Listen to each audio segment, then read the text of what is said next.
the usual gang of misfits and dope addicts are here. Dorothy in Provo says, is Stevie Ray okay? No, he's long gone. Long gone in Provo. Mm-hmm. Because on this day in 1990, yes, Stevie Ray Vaughan killed when a helicopter he was flying in hit a ski slope while trying to navigate through dense fog at the Alpine Valley Music Festival. I just assumed it was a drug overdose. No, I mean, that was a possibility. Yeah. He'd actually gotten sober by this time. That was actual sound from the scene. And it was another one of these, kind of like when Richie Valens and the Big Bopper died. We've got to, it's foggy. There's one more seat left on this plane. Who wants it? Always say no. Always. Always say no. Always. Here's an interesting side story about Stevie Ray Vaughan. Do you know who Stephen Tobilowski is? Yes. Ned Ryerson. Yeah, Groundhog Day. And The Amnesiac and Memento and hundreds of other films and TV shows. You would know him if you saw him. He's a really interesting guy, and he did a whole series of podcasts called the Tobilowski Files, which are just excellent. I think there are about 100 of them. He hasn't done them for a few years. He had a heart attack a couple of years ago and stopped. But here's the Stevie Ray Vaughan thing. Stephen Tobilowski also had a band, I think it was when he was in college. It was called A Cast of Thousands, which had 2 songs, Red, White, and Blue, and I Heard a Voice Last Night. And it was the only place that you could find that was on a compilation of local Dallas bands called A New High. And both of those songs featured Stephen Tobilowski's good friend, Steve Vaughan, on guitar. And who he later became Stevie Ray Vaughan. I just think that's fascinating that they played together in a band. That they crossed paths. They were I guess they were pretty close friends. And, Stephen Tobilowski, I think he was a bass player or something. And he wanted to be, he said, I know a great guitarist, and his name's Steve Vaughan, and I think they might have even been in high school. Oh, there's Houses of Rockin'.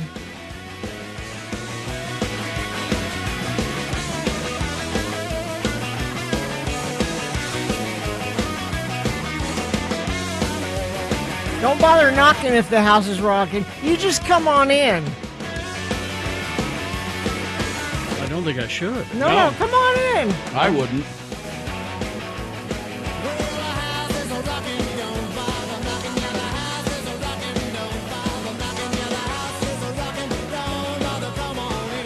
You know what? There's always if you could go back in time and see one performer who's dead now, see them. You want to see him dead? No, I want to. I'll see you dead. It would be. You would think it would be Prince, and Prince is up there, but mine is Stevie. You'd like to see Stevie Ray Vaughan dead? No, I would like to see him perform. I would like him to be resurrected as a dead performer. No, I could go back in time. You confuse me sometimes.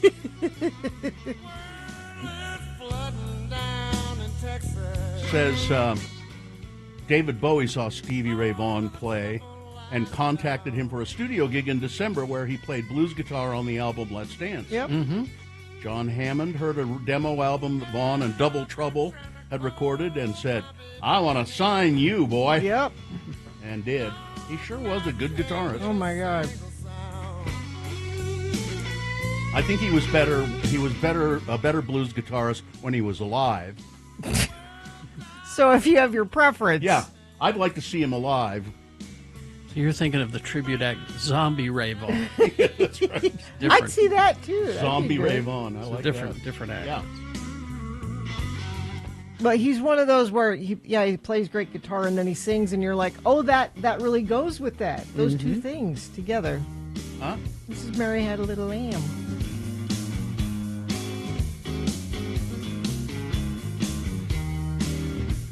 He could play kind of any style, couldn't he? Yep.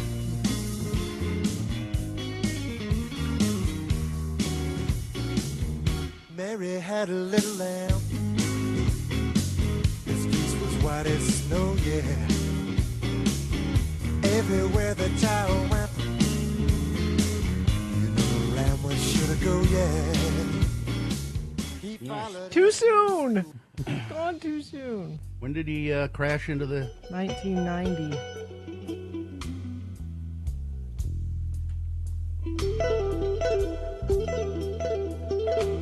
I mean, come on. Yeah. Pretty damn good.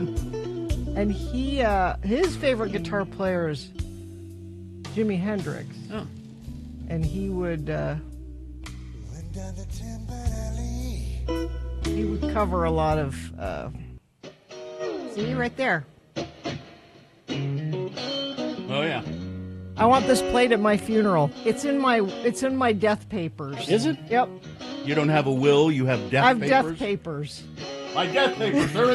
They're over there on the death desk. She has a pile for her work papers. They're right next to her death papers. They're in the death box. Yeah. These are the instructions.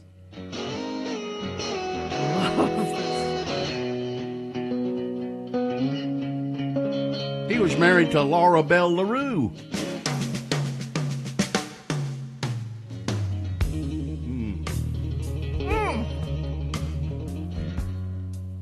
And this is just messing around.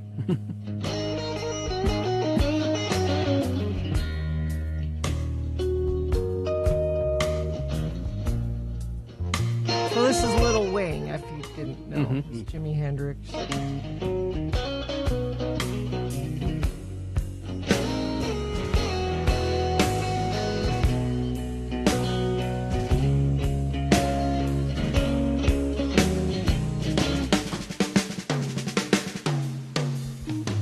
It's instrumental, by the way. He doesn't... Doesn't sing? Nope. So the Jimi Hendrix one, there's words to Yeah. it. Yeah. He doesn't sing, it's just this.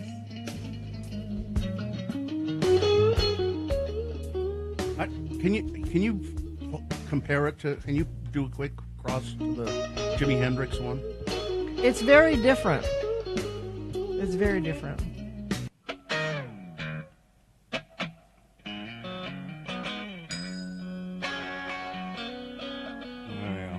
And not to be that person, but Sting also does a cover of Wing that's way different. Well, what do you? Not even- I So know there it's you go, wanting to put more money in Sting's pocket.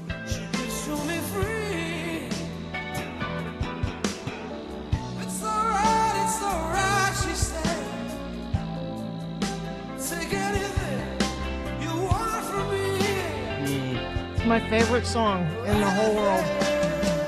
All of these Is that versions. in your death papers? Oh yeah, I want all of them just played All back of to them. back. Oh, my goodness. Stevie Ray Vaughan says he loved Albert King, Muddy Waters, Jimi Hendrix, and jazz guitarist Kenny Burrell. Oh, well, there you go. This has been Farting Around with Carrie, Bill, and Gina on X96, Radio from Hell. Okay. That was indeed Farting Around. Let's take a break, shall we? We'll take a break, come back with your check-ins. If you'd like to say good morning, maybe share a reminiscence of your favorite Stevie Ray Vaughan song. Talk about your death papers. Yeah. What's in your death papers? And where do you keep them? Yes. I keep them in the death folder, right there in the death cubbyhole. It's a black folder. It just says death papers on It's got a skull and crossbones on Yep. it. Yes, 877-602-9696 is the number. 877-602-9696. You can call and check in with us, or you can text us 33986. Todd Now, I got a DM'd by Chainsaw Guy because he's right outside. You might be able to hear chainsaws and beeping and worker guys outside my house chopping up trees. And he said, he said, can I come in for a drink? I'm thirsty. Don't worry, I'll wear my mask. And if you guys don't mind if I bring him in for a minute. Just, he wanted to say hi. Well, Okay. is it safe? I mean, Well, can I okay. see him? Where is he? All right. Go to x96.com/live. You can I can't see him. Where is he? He's right there. What? Oh, Oh, there he is. He's apparently at Carrie's. How can you tell with the split screen technology? I'm not. Wait a minute. He's in my house. That's no, that's Chainsaw is that your Guy house? at my house. Yeah, sure. Sure, as far as you know. Okay. Here, let me- Hi, there. Chainsaw Guy. There. I'll bet he's been really busy, haven't you, Chainsaw Guy? Yes, I have.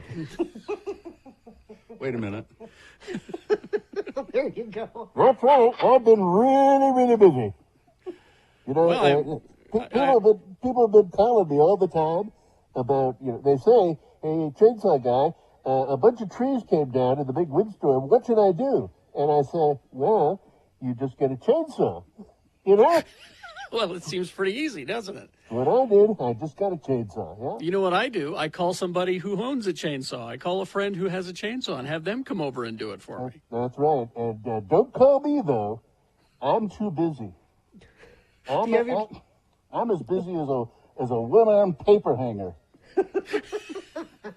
Do you As a have your one-legged chainsaw? tap dancer. I don't know. Do you have your chainsaw handy there, Chainsaw Guy? I don't know, do I? I'm not sure if I Because do I or have a not. question for you. Oh, you do? Okay. Well, let's...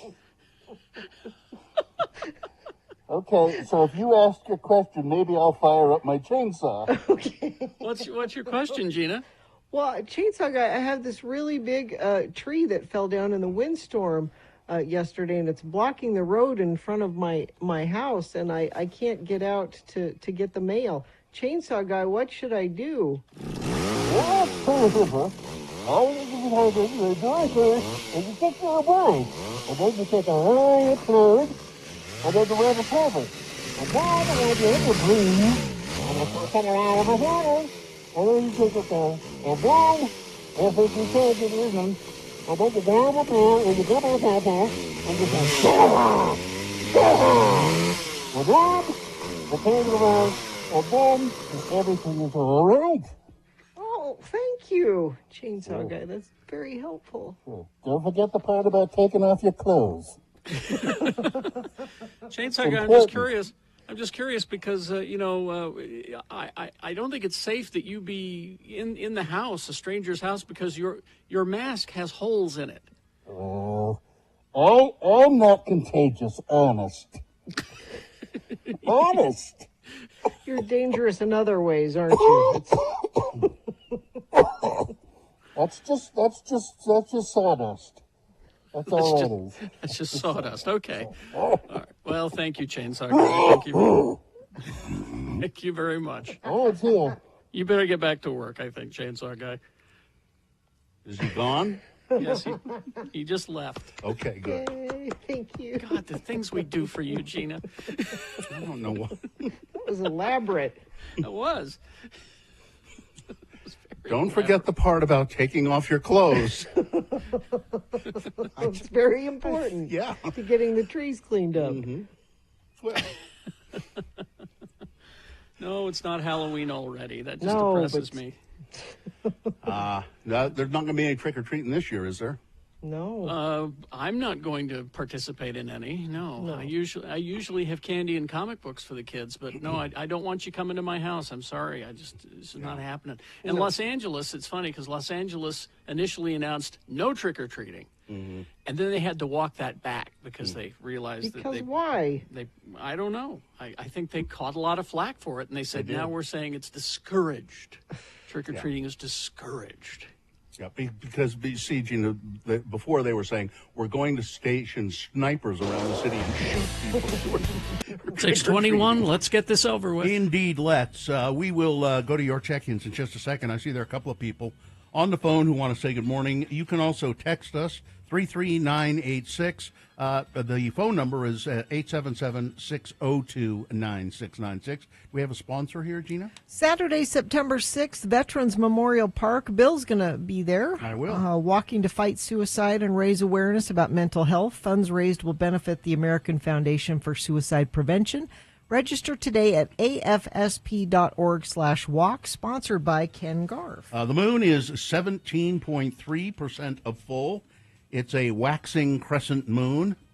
It will rise today at 11:20 a.m., today being Wednesday.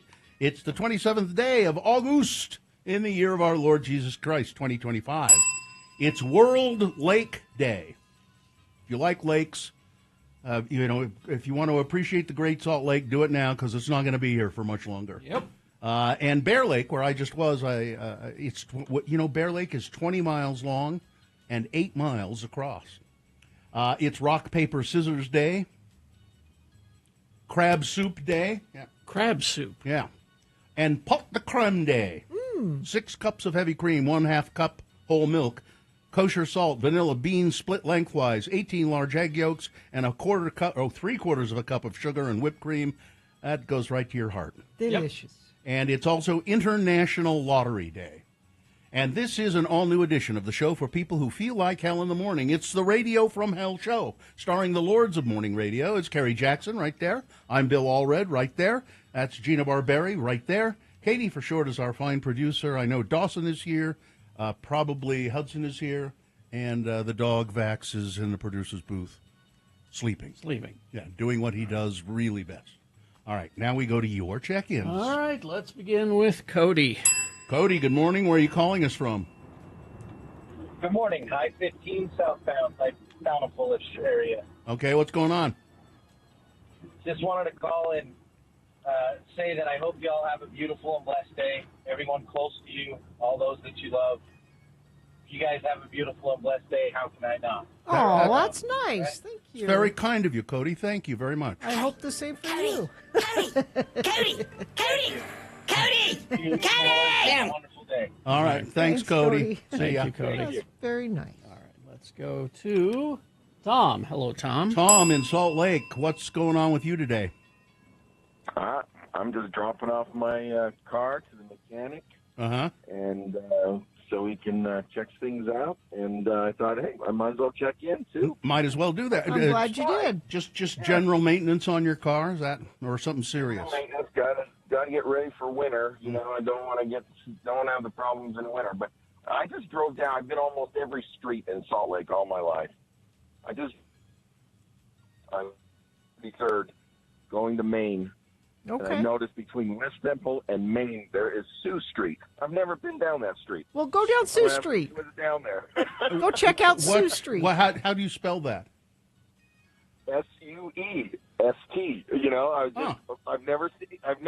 driven by this road probably many times and driven down to my mechanic and who knows what else all my life. I went, Sioux Street, never heard of it. I've never heard of it either. Go take a little drive and report back. Tell Yeah. us what you find. Tell us what's living on Sioux Street. Will do. All right, you guys have a good day. See you later. Thanks. Bye. I think I've been on every street in this town. All right, let's go to Mike. Hey, Mike, in Nashville. Good morning, Lords. How are you? Fine. Air conditioning fixed yet? It is. Thanks for asking. Yes, feels much better. Good. Would you like a bite? I'm eating breakfast with my son right now at McDonald's. So McDonald's. there you go. Oh, what a good dad. Breakfast of champions, right? Yeah. But I wanted to call and wish my wife a very happy birthday today. It's one of those big monumental birthdays, you know, the ones with the 0 at the end. Oh, yeah. She's 20. Yeah. Is that right? No, exactly. Yeah. Yeah, that's right. Well, happy birthday, Mrs. Mike. Well, thank you. I will make sure she listens. Okay, take her an Egg McMuffin. Take Do her an that. Egg McMuffin. I will. All right. All right. See you later. Thank you. Sketchy Blake of Ogden checking in. A drive on the Mirror Lake Highway is on the agenda today. Oh, beautiful. There's been some fires up there. I hope it should be okay, but Mixer driver Shane checking in from Happy Valley. Zane of Dallas checking in. Can I send a postcard to 50 West Broadway for things that must go? No, Zane, you need to email those. radiofromhell@x96.com. Which doctor is it today? The veterinarian, Dr. Josh Davis. yes. Karen is here. Hi, Karen. Good morning. I'm not in my noisy car. We can tell. Yeah, what's up? On my way to Salt Lake, so I thought I'd call and say hi. Hi. Well, everything good, going well, Karen?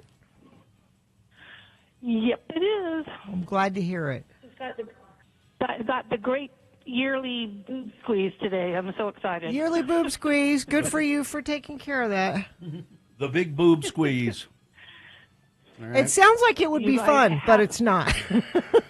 It's putting your you-know-what in a ringer. Yeah, that's exactly what There it you is. go. Putting it in a ringer. You guys have a good day. All right, see you later. Bye. All right. Let's see. Jocelyn of Sandy checking in. Damn, I look good for 6 a.m. I love the sound of that. I love that sound bite. Dave of Westbrook, my checking in, loving the rain as of this a.m. It's been nice. Check out Stephen Tobilowski's birthday party. It's about his near-stardom B-list life. It's fascinating. All right.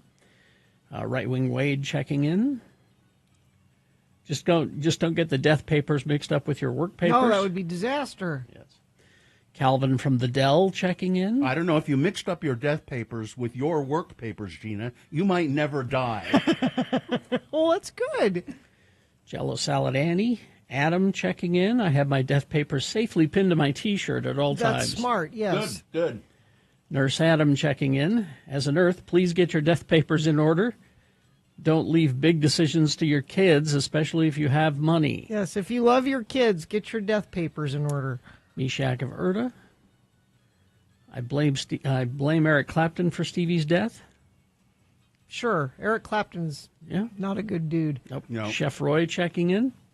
Gina, I'm hoping you have some sort of intermission with snacks at your funeral with all of these songs. No, you have to sit there and think about me. Don't move. Johnny B checking in. Listening while folding the sacrificial sheets I use as drop cloths.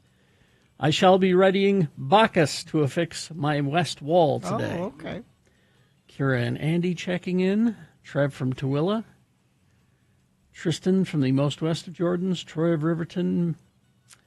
Megan, let's see, housekeeper Mariah. Oh, that's Megan from Water Specialties. Oh, it is, yes. Our water bottles. Thank you for all the bottle promos that you guys are doing. Thank sure. you. Kevin from Layton. Quinn the Barber. Whitney checking in. Cameron. Let's see, Molly Norman. I'm looking at South Sioux Street here on the map. Mm-hmm. It's very close to Lee Nail Supply. Ah. Rye from Orem. Woodworker Willie. Cement Dave. Let's see, CJ from Mad King Productions. Church Office Building Tyler checking in. Looks like everybody's here, so let's begin. Traffic, please. Right Wing Wade says, and I agree, everything's looking good. I even went to the UDOT website and a couple other places saying, am I getting this right? And what I'm getting is absolutely no incidents going on right now. If you need to travel around this morning, it looks like a good time to do it. If that changes and you see something that other friends of the program need to be aware of, please text us if it's safe for you to text 33986. All right. Thank you very much. We will take a break. We'll be back after some messages and a song with Big Boy News and Frank Christ Presents the Dead Celebrity Game. Things that must go coming up. We need them from you. Radio from Hell at x96.com. Coming up just at 7 o'clock. Stand by.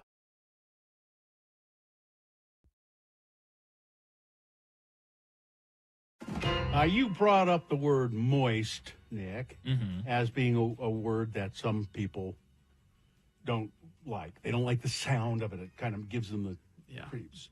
And some guy in the chat room sent this list, moist and 28 other gross-sounding English words that everyone hates. All right. Well, it's a list, right? Yeah. Okay. It's Radio from Hell with another list, because people love a good list. X96.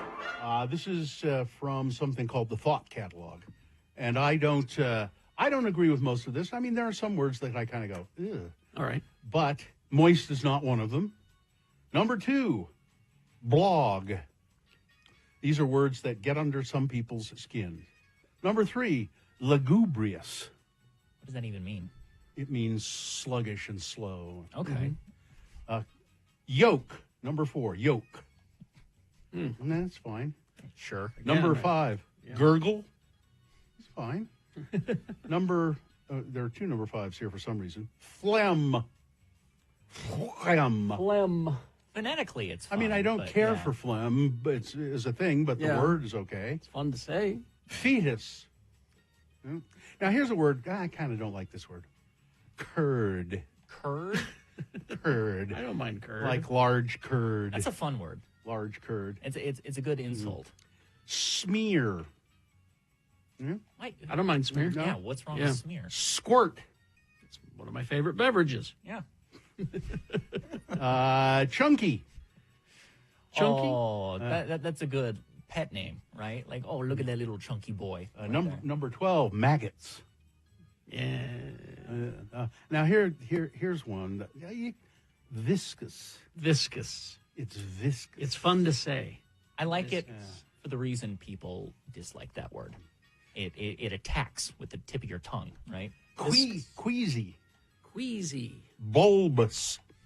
Bulbous is that one's kind Now of. here's a pretty good one. This is kind of a creepy word.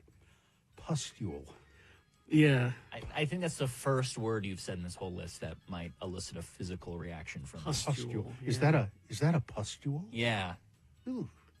And is that pustule festering? Festering. Fester. Is good too, Fester. yeah. And Okay, those two are good. And does it secrete something? Secretion.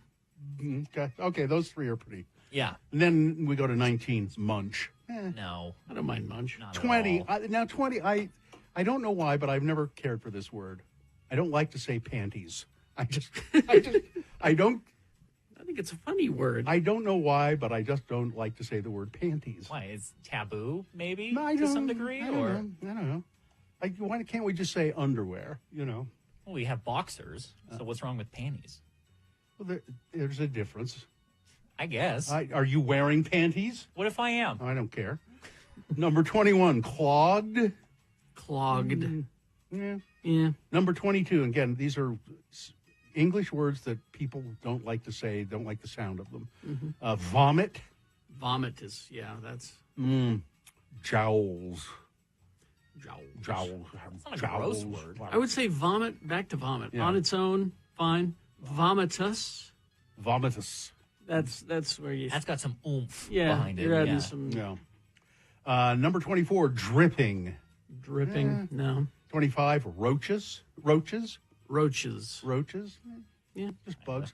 That's one maybe. 27, mucus. Mucus is a good one. Phlegm, I think, is worse than mucus. You think phlegm? Yeah. Mm. I'm a phlegm guy over a mucus, Or a mucus? bro. I think if you say mucus with a B, bucus, like you have a cold. Yeah. Bucus. There's a lot of mucus in my Oh, I nose. have so much bucus. Like, This one, I don't like this word either. Slacks. You wearing slacks? what don't you like about it? The I don't know. imagery It's or just, the I don't know. phonetics? What about dungarees? Yes, it's pretty bad too. You can just say pants. You don't have to say, I'm going to wear some slacks. And why are they slacks? I don't understand. Because they're not jeans. Yeah, I but it's guess. not a gross word, right? Mm. Is that gross to you? Yeah. Slurp. Slurp. Yeah, and I think that's the end of the list. Slurp. Slurp. Now, see, if we were a real Good Morning show, Yeah. we would have been overreacting to most of those, and we didn't. No. No. It's This is a perfect opportunity to, have some sort of viral thing going where we're all going, yeah. No, it's to me most of the. I mean, they're just words. Well, there was those three bangers back there. Yeah. Yeah. Right? The bulbous, pustule, and fester. Secrete. and secrete. That's very biblical. Bulbous. Right? They're gross, and then it implies like a plague. Bulbous pustule. A texter disappointed that the word crotch isn't in there. Crotch. Crotch. It's not a very. It's not a very. I mean, it's It deserves to be there before jowls. What's gross about jowls? Yeah, I'd agree. I'd replace jowls with crotch. Yeah, probably. I would too. Now I have words I really like saying, but I don't get an opportunity to say them very often. One of my favorite words is cudgel. Cudgel is Yeah, good. but when are you ever going to say, I'm going to go get my cudgel and let you have it? Remind me what a cudgel is? It's like a little. It's a stick. It's a Like beat a thing. club. Yeah, Oh, a yeah, club, I just to beat Googled people it. with. Yeah. A cudgel. Nick says impale. Yeah, it's not gross. It's violent, right? Yeah. I'm disappointed. Not a lot of those words were necessarily Somebody gross. says they hate the word throbbing. Throbbing, huh? Dole whip. Oh, come on now. Roses? No, come on. No. Oh, that's something different. Because we can't have our own texting That's right. program Yeah. is why. Crotch is not because it's just kind of a crude sort of. Not over jowls, though. Jowls doesn't belong on there. No. That's one thing we agree on. How about jowly? Jowly? You're rather jowly. Yeah. Meaning you have jowls? Sure. Oh, Awfully here's close to jolly. So here's one. Discharge. Yeah. There you Yeah, go. discharge. Discharge should be on there. It's vague enough and medical enough. It lets Yeah. your mind wander. Oh, sputum. Sputum? Sputum should be on that list. Yeah. How do you spell that? Sputum. Sputum. A mixture of saliva and mucus coughed up from Yeah. the respiratory tract. Yeah, it's it's when you spit a gob, it's usually sputum. Sputum. One of those. Mateo Gristle. Gristle. Yeah, gristle. Wasn't there a band? Yeah, there was a band called Throbbing Gristle. Throbbing Gristle. Gristle's a good one. Gristle is pretty. Yeah. Penetrate.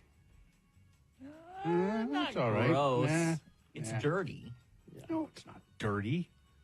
You hear it during a football game all the time. They had to penetrate the interior line. All right. Well, that's. We hope you'd enjoyed another list with Radio from Hell on X96. There you go. All right. Well, Good list. we will. This is really high level of entertainment there. I think so. High class. Yeah, this show is so political. I know.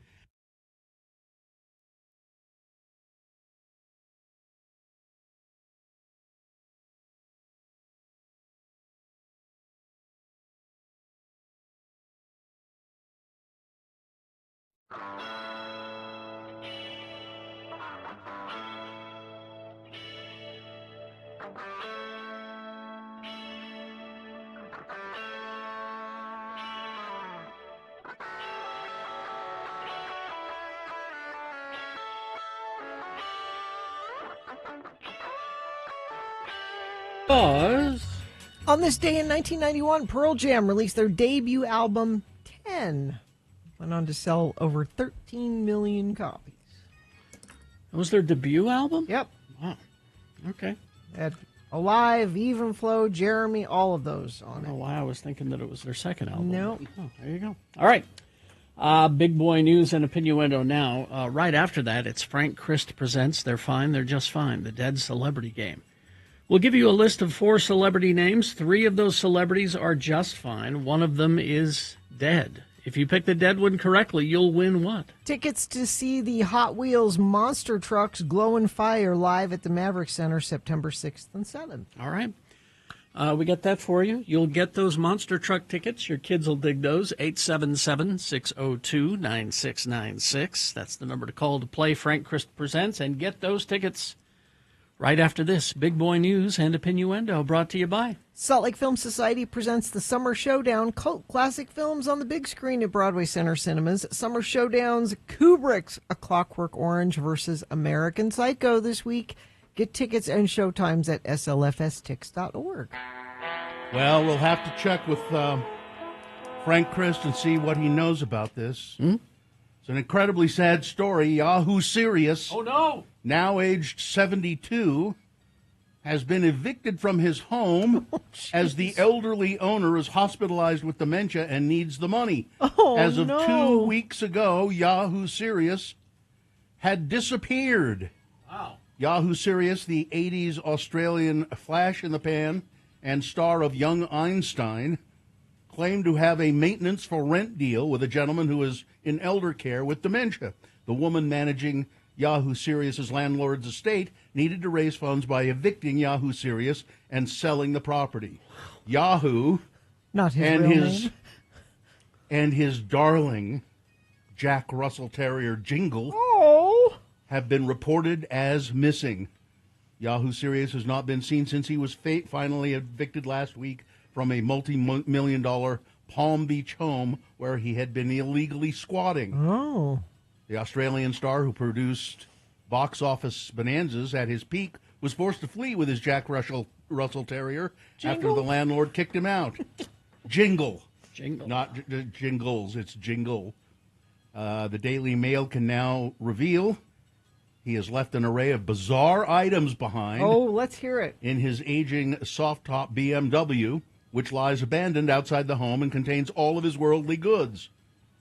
The broken-down car was unable to be started and was still parked at the property on Baron J Road on Sydney's northern beaches. That's where this story ends, Gina. It doesn't say what was in the car.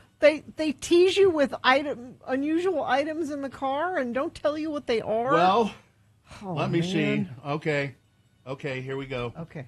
I found some more. Okay, good. Let's see. Yahoo Serious was living in a basement. Let's see. So there are pictures of, well, what was in the car is pretty much garbage.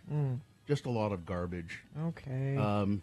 His worm and tick tablets, the dog's worm and tick tablets, the dog's At papers. least he's taking care of the... Well, no, he left those in the car. and a wandering Jew allergy cream. Guess he's allergic to wandering Jew or the spiderwort plant in Australia. You see, kids. Oh, the dog is allergic to it. Yeah. Yahoo Serious was a big star in Australia. Mm-hmm.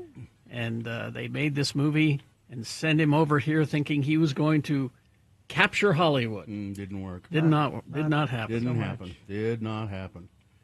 He was pretty big for a brief moment. A flash in the pan. And he made hit films Young Einstein and Reckless Kelly. There's a picture of him with his dog and his beat-up car. Yep. Oh, it's so sad. Well, there you go. Well, speaking of sad, a St. George, Utah official says it's heartbreaking that funding allocated last year for a major highway project was cut under Donald Trump's so-called Big Beautiful Bill. Because St. George overwhelmingly supported Trump in 2024, MAGA critics are pointing to the funding loss as an example of leopards eating people's faces. Yep. A saying that mocks people harmed by political agendas they voted for. Republican St. George City Councilman Jimmy Hughes told Politico last week that the grant cut is a little bit heartbreaking because it would have funded a project designed to reduce I-15's worsening congestion. Mm-hmm. The Biden administration in 2024 awarded $87.6 million for 2 new I-15 underpasses below city streets, in conjunction with added lanes on the highway through the fast-growing metro area. City leaders at the time described as being thrilled by the funding, which was widely supported by residents. Donald Trump and congressional Republicans cut the grant program because it prioritized diversity, equity, and inclusion. Exactly. And green priorities, while ignoring the core infrastructure needs of our country, said Nate Sizemore, a federal transportation spokesperson. You know City who would have leaders- built it? Kamala Harris would have Yeah. made sure it was built. City leaders say that the funding cut has effectively stalled the entire project. Crews had planned to build the underpasses before expanding the highway because the reverse would be far too costly. Utah's entire congressional delegation voted for Trump's bill, including Republicans Representative Celeste Malloy, whose district includes St. George. Explain yourself, Celeste. So Malloy was not immediately responded to. Of course not. Axios' request for comment. I don't know what Mike Lee has to say about the whole thing, but Listen, we voted for the hate. We wanted the money, but we... I think there's nothing to be gained, even though I really would like to say, I told you so, but I'm not going to say that. And conversely, Nancy Mace was on TV a couple days ago talking about all the good work she's doing for her constituents, and there's a big infrastructure project going on there that she was all over, which she voted against. Yeah.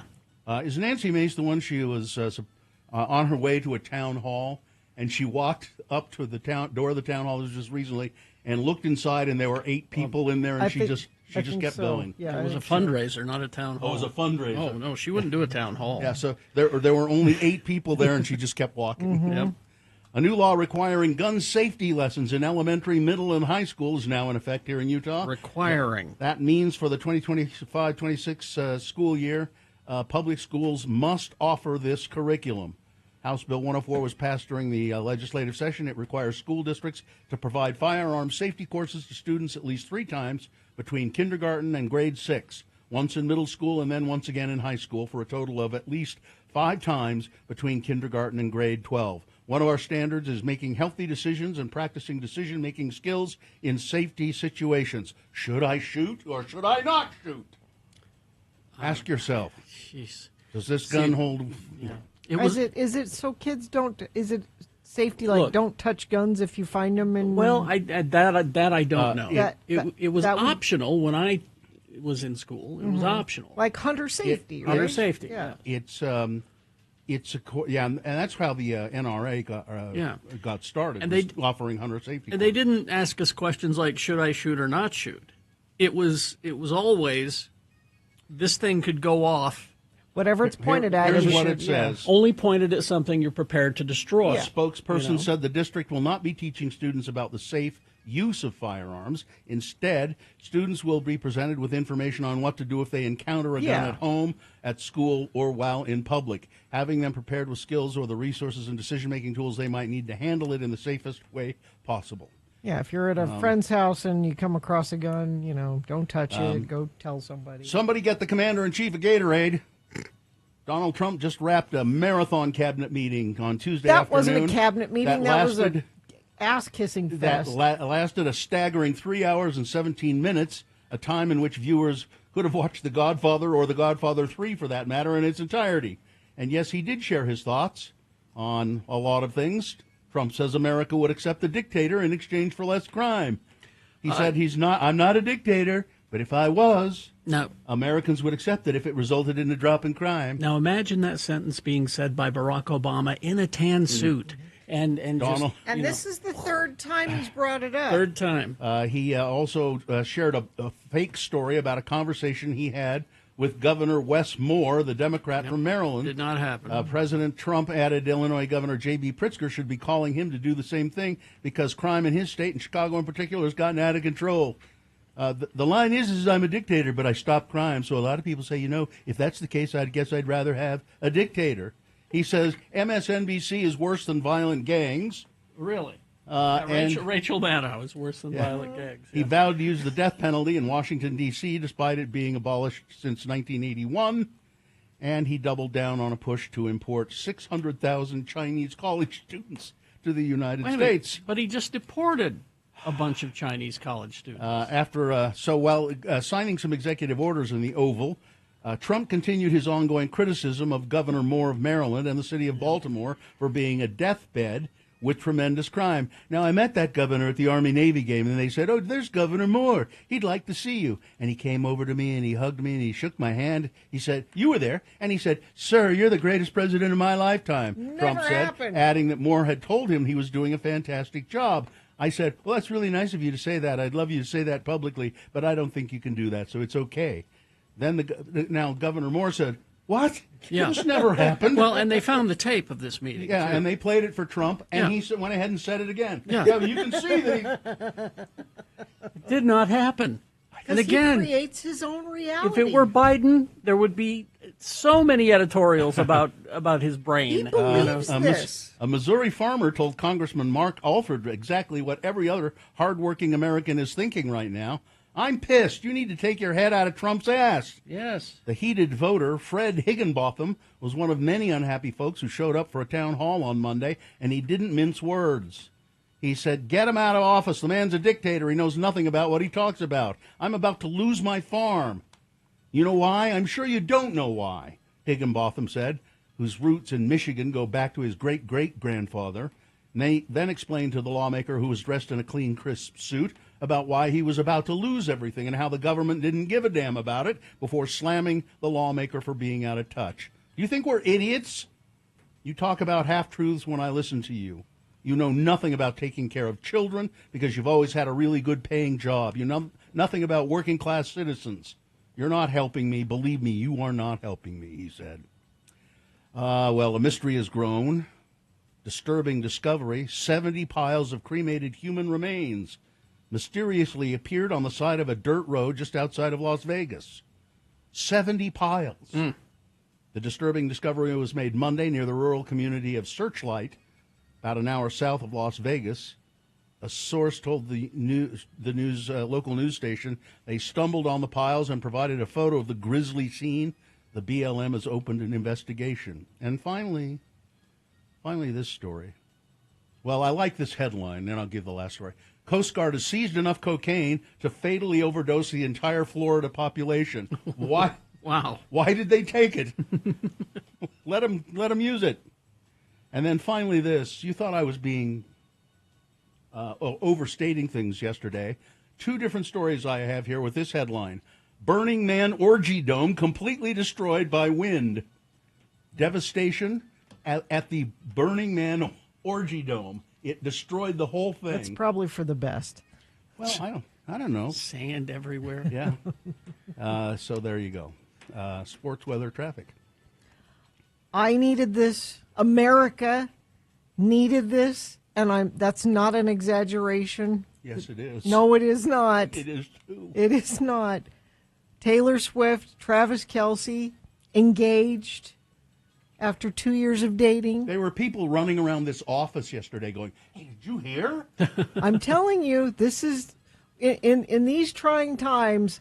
This is how much Taylor Swift loves us, that she would make this announcement now. She says your English teacher and your gym teacher are getting married. They're very, very cute. I needed it. It made me happy. But Charlie Kirk had some words about it. Oh, yeah, I'm sure he did. Yeah, he's hoping that now that, because marriage and children will change Taylor and hopefully make her more conservative, and she should submit to her husband, he said. I think if you look at Charlie and his wife next to Travis and Taylor, which of those look like genuine, honest, loving relationships? Just look at the two of them. Instead of contractual. Yeah, which of the, if you could choose the kind of relationship you would want to be in, which one looks like? I think when you see Travis with his brother, they look more in love than Charlie Kirk and his wife. Yes, I would agree. All right. Let's see. Oh, weather, more rain today. A 70% chance of showers likely, and 79 for a high. So cool and nice. Let's see. Traffic still looks great. I know we're running out of time, so let's get to Frank Chris Presents, brought to you by Spooks Boutique, the go-to destination for oddities, curiosities, antiques, collectibles, provided by a community of local artists for over 13 years. 3453 South State Street, Spooks Boutique, where Halloween is not a holiday, it's a lifestyle. Well, here he is, Frank Christ, the Grim Reaper of celebrity souls. And Frank, do you know anything about Yahoo Serious? I had no idea. He's sort of fallen off even my radar. I was going to say, does he count as a celebrity enough to check on him? He's enough of a celebrity that when the time comes, it will be me. Okay. You haven't heard, though. I better go check on him to make sure he's all right. I'm worried about his dog. Frank is a Grim Reaper, or a Maudlin Reaper, perhaps. And he is, as you would expect a Reaper to be. He's a skeletal figure. And his specialty, his curse, if you will, is reaping the souls of celebrities when they die. Oh. You don't like to do that. I don't, because our precious, precious celebrities. You wish they could live forever. Oh, if it were up to me.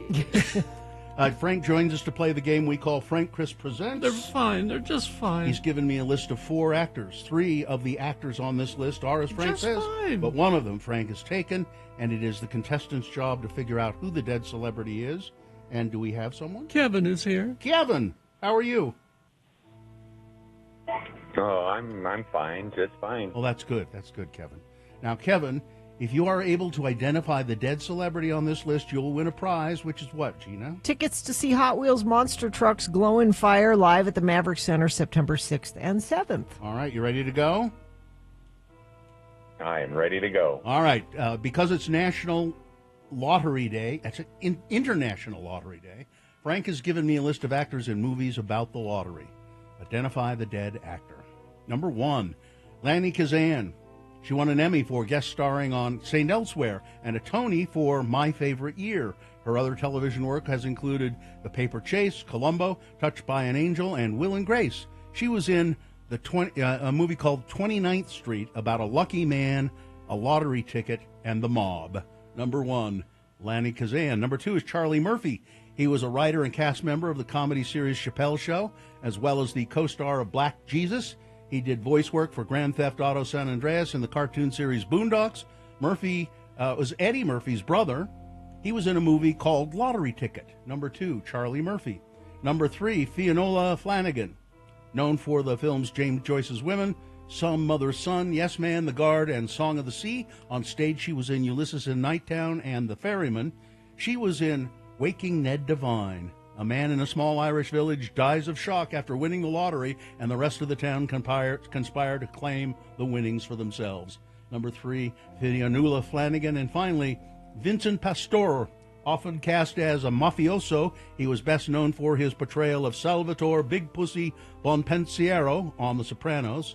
He also made notable appearances in the film Gotti, Shark Tale, and Revolver. He was in It Could Happen to You. Inspired by a true story, a kind-hearted police officer wins the lottery and splits his winnings with a struggling waitress instead of giving her a tip.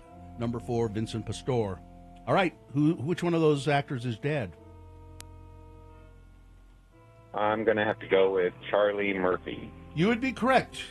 Charlie Murphy, Eddie Murphy's brother, older brother, died in 2017. He was 57 years old. Too soon. Yes. So congratulations. You've won tickets to the Monster Truck Show, Kevin. Oh, thank you so much. I appreciate it. You're welcome so much. Hang on the line, and Katie will tell you what you need to do to get your tickets. Well, Gina, I have to go check on Alex Lifeson. Oh, from Rush. He's one of the guitar players Yeah. from Rush. 72 today. But Tom Ford is 64 today. The designer. Yeah, maybe he can make me a new cloak. Oh, yeah. Oh, yeah. That'd be nice. Stylish. Goodbye, everybody. Goodbye. Goodbye, Frank. A crash northbound I-15, top of the on-ramp, 106 South and Sandy. Vehicles are on the right shoulder. Traffic backing to 123rd in Draper. Amy says 215's hauling ass this morning. Thanks, Infiniteam, for checking in with that. You can let us know. Let's see. Somebody else says stop traffic southbound I-15 just before 10th North in Salt Lake. Thank you, Infiniteam, for reporting 33986. All right, we're going to take a break. We'll have your list of things that must go coming up after these messages. Boner of the day is on the way. Our veterinarian, Dr. Josh Davis, is here at 7:45 after we award the boner to answer your questions about your puppies and kitties. We got Beat Gina coming up. All that and more on the way. Stand by. Oh, let's see. It's Stockton 12 Honda. You know, Stockton 12 Honda voted the best Honda dealer in Salt Lake. And they've been in Salt Lake City for over 25 years. And they have a great sale going on right now on all these brand new Hondas, the 2026 models. Honda Passport is in. Stop by Stockton 12 Honda. Check that one out. A huge selection of new Hondas like the CRV and the Pilot. And the CRV now comes in a hybrid model, which is really exciting news. I've bought cars at Stockton 12 Honda in the past. We'll continue to do so. And big news for your wallet as well. Trade-in values are at their peak right now. Let Stockton 12 Honda, they'll give you the top dollar for your trade-in so if you buy a new Honda. They also have a good selection of pre-owned and used cars on the lot as well. So go to Stockton 12 Honda. They're just off I-15, 106 South exit. Then you go on into the Auto Mall. Stockton 12 Honda, your neighborhood Honda dealer. Come. Rod Stewart. What? I just saw this. There's pictures of Rod Stewart and his wife getting a cozy lunch date at the Subway near their Essex home. There's a picture of them sitting in the Subway. They ordered 2 6-inch subs. Really? What beverage did they have, Gina? Did they have? I don't know if Subway is a Coke or a Pepsi venue. I'm not sure. I'm not sure. I hope they had a cola. You don't think of Rod Stewart as. I don't think of Rod Stewart. Period. And he didn't wait in a car and send his wife in. Why would he? He's just sitting there. Why would he? He's a chivalrous man. If I'm really hungry, I stop by the Subway. Come on, honey, let's get some. See? Thank you.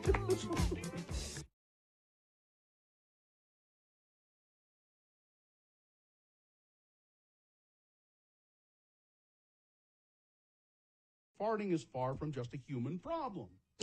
Animals fart too. Well, yes. If they have digestive systems, it'll happen. As the Washington Post reported, there's a new hashtag making the rounds through the science Twitterverse. Hashtag does it fart, which, as you may have guessed, is here to answer any and all questions about which animals are capable of passing gas. Well, I would say just Not about all. any. No, not all. Really? Yeah. Part of digestion. If you digest. Which animals cut the cheese? Well, Okay, I don't know which ones do. I want to know the ones that don't. tons do, of course. Bats, rats, all that. The bigger they are, the harder they fart. Of course. Bear farts are horrible. Rats, zebras, bearded dragons are among the creatures that fart. Birds, on the other hand, do not seem to pass gas. Birds. That actually kind of makes sense. But they could, let's see, marine invertebrates. So you should eat like a bird so you don't fart? Oysters, mussels, Well, crabs. how would they fart? I don't know. They don't have a bum. Well, they eliminate waste. She said in the most scientific way possible. They eliminate waste. They take in nutrients and eliminate waste. The hashtag has a purpose beyond making scientists giggle at their own handiwork. The paper explained whether or not a given animal farts is apparently a question that zoo employees often receive from kids who come to the zoo. Well, yeah. They ask the questions. Kids would ask that. If a little scatological humor keeps kids interested in biology, well, everybody wins. And if the hashtag does it fart has you jonesing for more internet things at the intersection of animals and potty humor, there's always... no, I don't think I can say that one. It's about animals with the weirdest genitalia. Okay. Now, here's someone who's saying that birds fart because they've heard their cockatiel fart. I don't think you have. What have you maybe heard it's just then? making I a think fart you've sound. heard it making a fart sound. Yeah. Or they're mimicking you, Probably maybe? imitating you Yeah. farting. Yeah.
Six. Yeah. Now, Rose in Layton, if I've told you once, I've told you 1,000 times. You can't text in from Layton your thing that must go. All right. You must email us, radiofromhell@x96.com. Things that must go, brought to you by... Brought to you by Live Night Events presents the 2025 Granary Live Concert Series, powered by Nightingale College and Murdoch Hyundai. Experience outdoor concerts in the heart of downtown Salt Lake City's Granary District. See the full lineup and get your tickets at x96.com. Things that must go on the radio. From Hell Show. Now, these are things that are bugging you, our good friends of the program.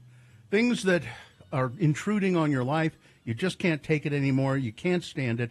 And so you think, what am I going to do? I know. I'll send my must go to Radio from Hell. And maybe if they mention it on the air, it'll make me feel better. And we have reports that sometimes these things disappear from people's lives when we do read them on the air. So send your must goes, Radio from Hell at x96.com. Put must go in the subject line, and we might read it on the air. Go ahead, Gina. Okay, this says, okay, to use my name, it's Paige from Salt Lake. Things that must go. Conversations between bicyclists must go. We live on a major bicyclist route. On Saturday mornings, I'm trying to sleep in with the window open. I can hear the bikers' conversations starting about 15 houses down from me. Do they not realize I can hear them talk about their business deals, love affairs, Friday night dates, etc.? Then I never get to hear the end of the story because they're talking, and then they keep going. I don't know how the story ends. These conversations must go. Thanks, Paige.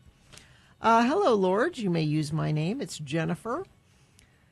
The lack of pockets in women's clothing must go. So much of my clothing either has no pockets or pockets that are so shallow everything falls out when I sit down. I'm starting to judge clothing purchases by pocket depth. So far, I have not found the right pocket. I can solve the problems and learn to make my own clothes, but Joann Fabrics is gone, so I am doomed to buy online. The cycle of frustration is never ending. Thanks for letting me listen, Jennifer. And this from Tasha in North Ogden. Why is it that you schedule a service and they give you a time between 9 and 6? That is kind of that wide, is isn't awfully it? wide open. You can't narrow this down? Yeah. People have other things they need to do other than just sitting around waiting. Please remedy this. Also, people that love to socialize and congregate in the middle of an aisle in a store, you can clearly see I'm there and you refuse to move over. All I want is to get my Charmin. Also, mosquito bites in the middle of the night on the bottom of your feet must go. Thanks for helping. All right. I'll go next. I have a couple of my own. Recently, I had a rental car because my car was had some body work being done on it. And it's a car that has a low front end. And I've owned a car like this, too.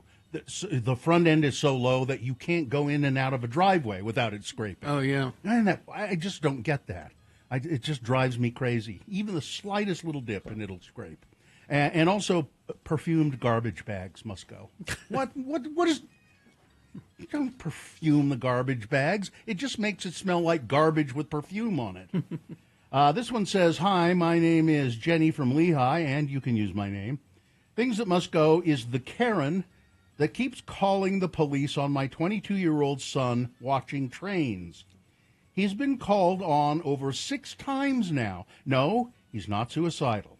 No, he's not depressed. He just likes to watch trains. He's not even close to the trains. He's on the sidewalk, and he likes to sit there and watch the trains. Leave him alone, Karen. You could just come outside and talk to him, and he'll tell you, I love trains. Oh, he's a foamer. Yeah, that's what they call it. Somebody who loves trains, a foamer. Let's see, this one says, I'm back visiting Salt Lake City, and what must go is construction in Sugar House. Will it never end? No. The answer is no. How many more high-rise apartment buildings are needed? And yet the streets and the parks are still where many people live? And organized sports has to go. From the Mammoth hockey family in Sandy to $120 tickets to see minor league baseball, there's got to be a better way to use money for society than this. And then finally, this one says, you can call me Corbin because that's my freaking name. All right. My list of things that must go as follows. Number 1, my oldest son saying that going to his second day of school is like going to jail because some of the 4th graders are jerks. Oh, no. Number 2, 4th grade jerk punk kids must go. Number 3, dating in 2025 versus dating in the early 2000s. Dating apps suck. Where can a single dad of 3 boys find a good woman in Utah? And number 4, aging must go. I was playing with my 3-year-old, and to avoid tripping over him, I tucked and rolled in the grass and felt a crack in my ribs. Now, said 3-year-old will fall down on the grass, stand up holding his ribs, and say, oh, crack! Thanks for still being on the radio. Former in-studio friend of the program. Take care. Corbin. Carrie? All right. Let's see. The first one is from me. I have a no soliciting sign on my door. Yep. Right next to the doorbell. It's right below it. You can't miss it. Can't miss it. Nope. But some landscapers have decided that what they're going to do is they're going to put their business cards in my door. And I'm okay with that. that's Okay. fine. Just leave your. Yeah. I'm going to throw Don't it ring away. the doorbell. Yeah, I'm not going to hire anybody who's on my front porch. I'm just not going to. Period. But if you stick it in the door, in the crack in the door, and then ring my doorbell, you're really just going to make sure that I'm going to throw it away really, really fast. So, Raphael, sorry. Sorry, Raphael. Yeah, sorry, Raphael. You shouldn't do that. A few from my wife. If you say something is white, you know, an item of clothing, if you say something is white, and I order it, and I get it, and it's cream or ivory. Not the same thing. Not the same thing. Not the same thing. And fabric pockets in clothes that wad up into a tight ball when you dry them in the dryer. It's just a lump of fabric. Also, if you're going to close 3/4 of your parking lot, can you give us notice that you're going to be doing that? Also, those parking lot cracks, that wand is not going to help. I'm sorry. No, you got to do the whole thing. You got to do the whole thing. If you're going to fix it, you got to do the whole thing. Also, okay. Let's see, this one from Colleen. Companies that have begun putting, you don't get any email often from, in the subject line. You're sending me emails every week. I get them often from you. Venues that play songs from the band you're about to see in their house music mix. Now, when the band plays the song, it won't be as exciting because I just heard it. Also, knowing that Radio from Hell will be gone someday and that it is likely that we'll get no notice to say goodbye. You are all professionals. What do they think, that you're going to launch a bunch of F-bombs, sabotage the station on your way out? I would. Well, Colleen, it's happened before. you will be missed when you go, and they won't let you say goodbye. You should throw a farewell party at one of the bars downtown. Podcasting in Seattle, where that show definitely won't work. Never. Yeah. Let's see, this is from Jackie. The thing that must go is the fact that my voice sounds nothing like how it sounds in my ears when I hear myself speaking. I played Frank Christ Presents last Thursday, and as far as I know, I sounded like any other woman calling into the radio. But when I heard the recording, I sounded like a child. Just like that moment in The Emperor's New Groove when Izuma has been turned into a kitten and says, "Is that my voice? Is that my voice?" It does sound different. If you haven't heard your voice recorded before, it does sound different. No wonder I have a hard time getting people to take me seriously. Being only 5 feet tall doesn't help either. Anyway, thanks for the Monsters of Men tickets. I enjoyed the show. And finally this, from Ruby. Everyone talking trash and being against K-pop demon hunters must go. Hey, like, it's the best movie ever created. well, I don't know if I'd go that. I mean, it's enjoyable, but, you know. Things that must go on the radio. From Hell Show. So crash northbound I-15, top of the on-ramp, 106 South and Sandy. Vehicles are on the right shoulder. Traffic is backing to 123rd South and Draper.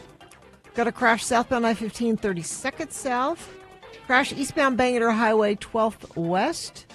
Southbound Bangor Highway, California Avenue. And looks like that's about it. Whatever you're seeing, please share it with us. Infiniteam alert. Enough rain in the Jordans that there's standing water in Mountain View intersections. Great design, UDOT. Thank you, Infiniteam, for sending that in. 33986. All right, we've got Boner of the Day coming up here. The candidates you'll be voting for this morning. Number 1, the Beef Bandit, caught with the goods. Boner candidate number 2, decades of research be damned. And Boner candidate number 3, America's next top racist. Boner of the Day, Big Boy News, all coming up after some messages and a song. Stand by. Well,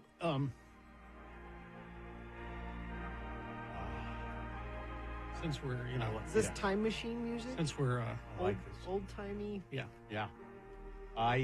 Because we have a problem with our phone system, the phone-centric Radio from Hell show, and we do a lot of phone work on the show because, well, we're told that people like it and we're pretty good at it. Yeah.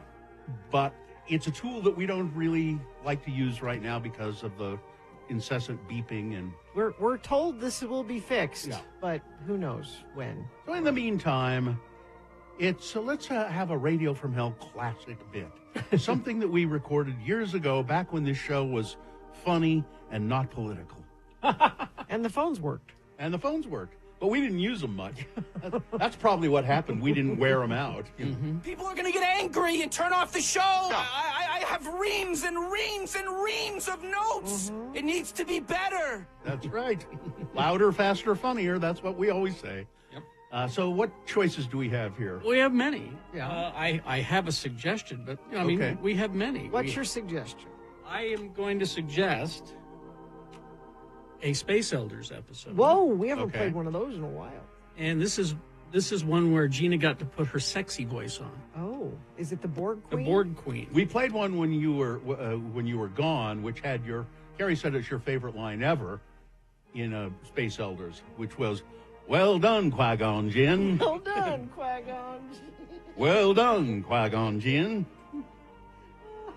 Me trying to do my Samuel L. Jackson impression. Yes, I do love that. Well done, Qui-Gon Jinn. Right.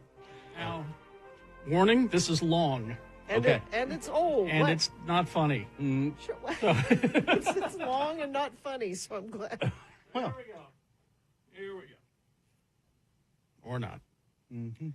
Uh-oh. Okay. Carrie has to walk all the way It is the across. 23rd century. Humans have left the lowly confines of planet Earth and have sought their destiny among the stars. While many things have changed, one constant remains: the need for young men to venture forth and do the work of the Lord. This is the tale of two such men who at the age of 19 have answered the call of their general authorities and are embarking on a 2-year mission to spread the gospel throughout the galaxy. This is the story of Space Elders! Sounds old. yeah, muffled kind of. Today, we join our elders as they are about to encounter the Borg for the second time. Man, these Borg ships sure are sparsely decorated and poorly lit. Well, I sure hope we get to spend more time with the Borg this time. I mean, last time we didn't even get to the first discussion. I am 5 of 7.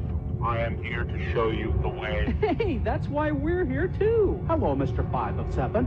We met your cousin 3 of 7 last time. I'm Elder Christiansen, and this is Elder Jensen. Hi. We represent the Church of Jesus Christ of Latter-day Saints. You know. The Mormons. Oh.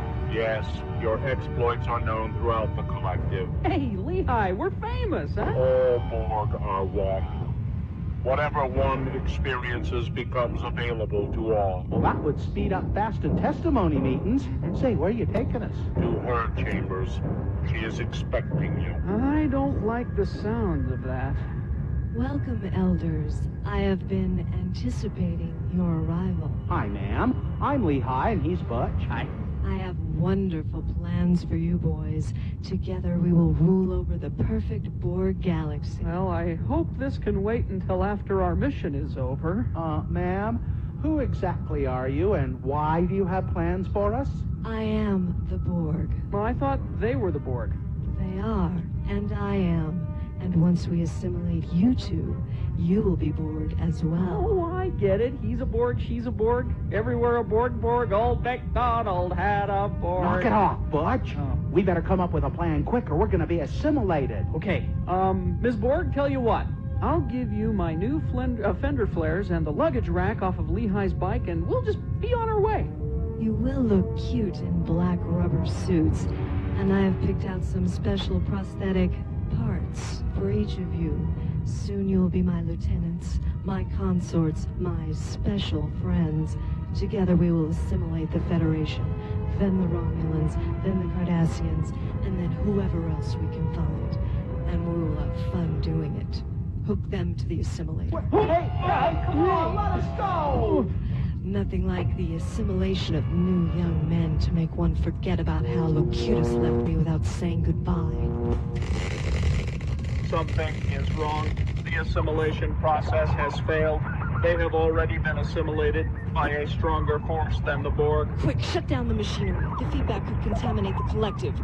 What have you done to my beloved collective? Well, once you hooked us up to that gizmo over there, all of our experiences were spread throughout the entire Borg race. Lehigh and I were able to bear our testimonies to more than 7 billion beings at one time. It was kind of like General Conference, except without the crying babies and the old people going to sleep. Yeah. We not only got to give the first discussion to the Borg, but to pretty much teach the whole gospel to all of them at once.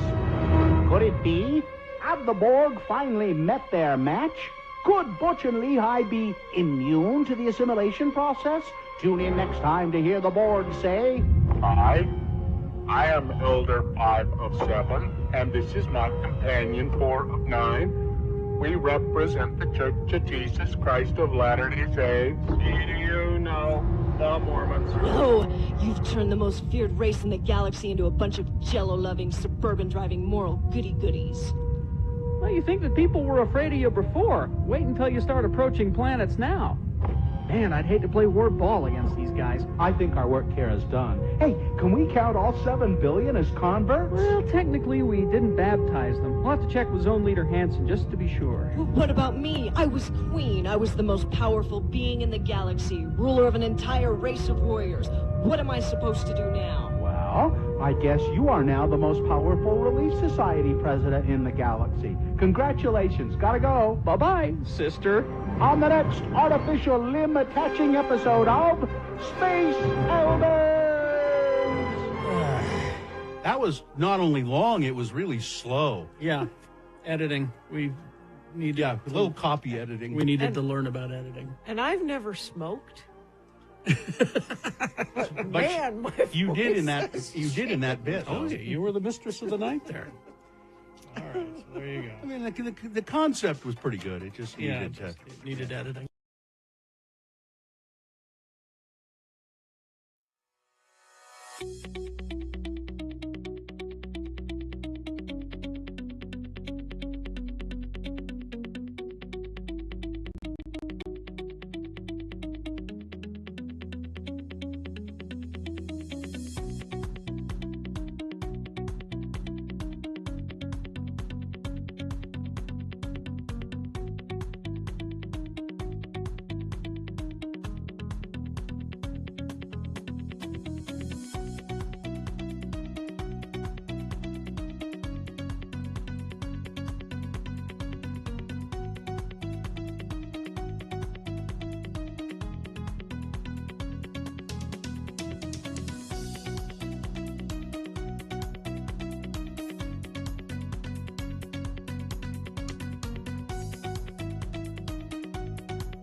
On this day in 1970, Tony Kanal, the bass player for No Doubt, was born. That song, Kerry Jackson, was written by Gwen Stefani when he broke up with her. Ugh. And she was not happy about that. Ugh. All right. Well, I think she did okay. Yeah. Well, she's with Blake Shelton now. All right, let's see. It's time for Boner of the Day. 3 news stories. These will be examples of bad, stupid, or funny human behavior. And you will decide with your vote of these 3 candidates which one is the worst, which one deserves to be Boner of the Day for today, August 27, 2025. We'll give you 2 candidates now, a third after the news. And once you've heard all 3, you'll vote. One of you lucky random Boner voters will receive. Can't buy it. Got to win it. Radio from Hell Boner t-shirt. Boner candidate number 1, the Beef Bandit, caught with the goods. Livingston Parish, Louisiana. A man who law enforcement called the Beef Bandit was arrested after he was caught with nearly $800 worth of meat that he Wow. had stuffed into his pants. Last week, the Livingston Parish Sheriff's Office dispatch received a call about a male exiting the Walmart in Denham Springs, Louisiana, without paying for concealed items. The man reportedly re-entered the store to pull the same stunt off again. The caller told the sheriff's office that something in his appearance didn't look quite right. Witnesses told sheriff's office that the man drove off in a black Honda without a license plate on it, heading west. Our partners in the Denham Springs Police Department spotted and stopped the vehicle on range at Interstate 12 before the driver could head toward Baton Rouge, said Sheriff Jason Ard. In the vehicle in plain view, we located packs of meat. According That's to a lot of meat. He had all. Yeah. He was hiding all of that in his pants. He had 2 packs of lean hamburger meat, valued at $69.94. 4 packs of ribeyes, valued at $131.56. Right there in plain view. Further investigation revealed several packs of Angus ribeyes, valued at $291.36, hidden in the trunk. Sheriff's office also discovered that more packs of meat were taken from another store, Sam's Club. Witnesses told deputies that the suspect, identified as 57-year-old Michael Ardoin, was stuffing the packs of meat into his pants. Kids, you've got to keep your meat cool, all right? And that ain't going to happen this way. No, you don't want to put your meat in the trunk, that's for sure. It ain't going to happen this way. The stolen meat was returned to the stores, but it will not be resold. The packs will have to be destroyed, according to the sheriff's office. Boner candidate number 1, the beef bandit caught with the goods. Here's boner candidate number 2. Decades of research be damned. In a meeting that combined the scientific rigor of a flat Earth convention with the intellectual depth of a graphene monolayer, I don't know what that is, Donald Trump and Robert F. Kennedy Jr. joined forces to announce their theory on the real cause of autism, dismissing decades of research pointing to genetic factors. Yep. There has to be something artificially causing this, meaning, a drug or something, said Trump. No. Whose medical advice, of course, includes injecting bleach to cure COVID-19. And RFK Jr., who's controlled by a parasitic worm in his brain, promised a full report by September. He would get to it sooner, but there are a lot of dead bear cubs to leave in the New York City Central Park. That's right. The two expressed shock at the rising autism rates, displaying the same understanding of statistical analysis as a capybara has of quantum physics. Nice. Where did you find this? This is from, who wrote this? Someone's having a lot of fun. Yeah, but it's making the point. Yeah. Says experts point out that better diagnostic criteria and increased awareness explain the trend of rising autism. So it's just better diagnostics and just recognizing it. But why let facts ruin a perfectly good panic? My opinions about vaccines are irrelevant, Kennedy said in a May House hearing. I don't want to seem like I'm being invasive, but I don't think people should be taking medical advice from me. That's really comforting from the Health Secretary of the United States. Yeah. Oh, by the way, the CDC has quietly scaled back surveillance program for foodborne illnesses. Yeah. Oh, boy. Boner candidate number 2, decades of research be damned. I would, I'd go ahead and get a booster probably before September. Coming up in a moment. As I tried to get one yesterday. They weren't in yet. They weren't? No. Oh, okay. Here's boner candidate number 3 coming up in a moment. America's next top racist. All right, boner candidate number 3 coming up after this. Big boy news and opinioendo. Brought to you by... At Woodward Park City, you'll make the most of your riding time with the all-new Woodward Season Passes for skiers and snowboarders. Winter Season Passes start at $4.49 and are available now. Get your pass at woodwardparkcity.com. Cartoonist Carl Barks' work on Donald Duck comic books for Western publishing from the 1940s to the 60s is almost unanimously considered one of the best comic book runs in the medium's entire history. Really? Fantagraphics Books has been compiling his complete Duck oeuvre in a multi-volume set of gorgeous hardcovers. I've seen some of these. Do not dismiss this stuff. This is beautiful work.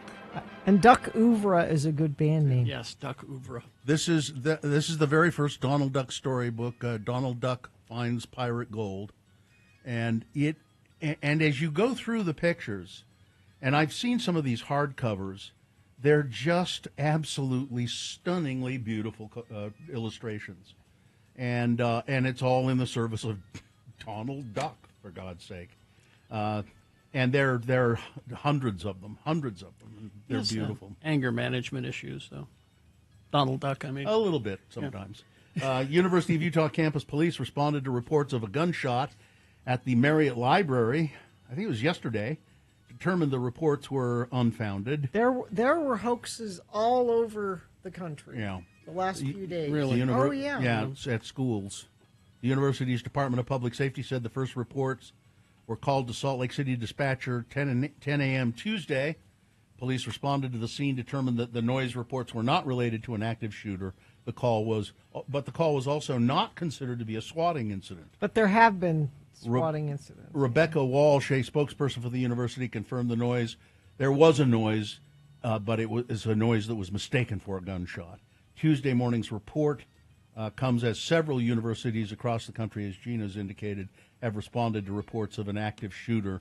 Those are swatting cases. Which is dangerous in a couple of ways, and one of them is if there's a lot of them, when there's an active shooter sometime and you get an alert on your phone, are you going to go, oh, I'm sure it's just one of those, just ignore it? Yeah. Judge Diana M. Gibson, within hours of striking down Utah's congressional maps and directing the legislature to draw new ones, the judge has already been taking heat, with lawmakers clamoring to hold her accountable for her, quote, judicial activism. Is that what it is? Including an insinuation, that she could be removed from the bench. In a blow to the legislature, Gibson ruled Monday evening that citizens had a constitutional right to put constraints on the redistricting process, which they did when they passed the 2018 Better Boundaries Initiative. Exactly. The legislature violated that right, she wrote, when it repealed those limitations, ignored maps drawn by an independent redistricting commission, and adopted its own maps. These new boundaries split Democratic-leaning areas of Salt Lake County into 4 separate congressional districts and created safe seats for Republican House members.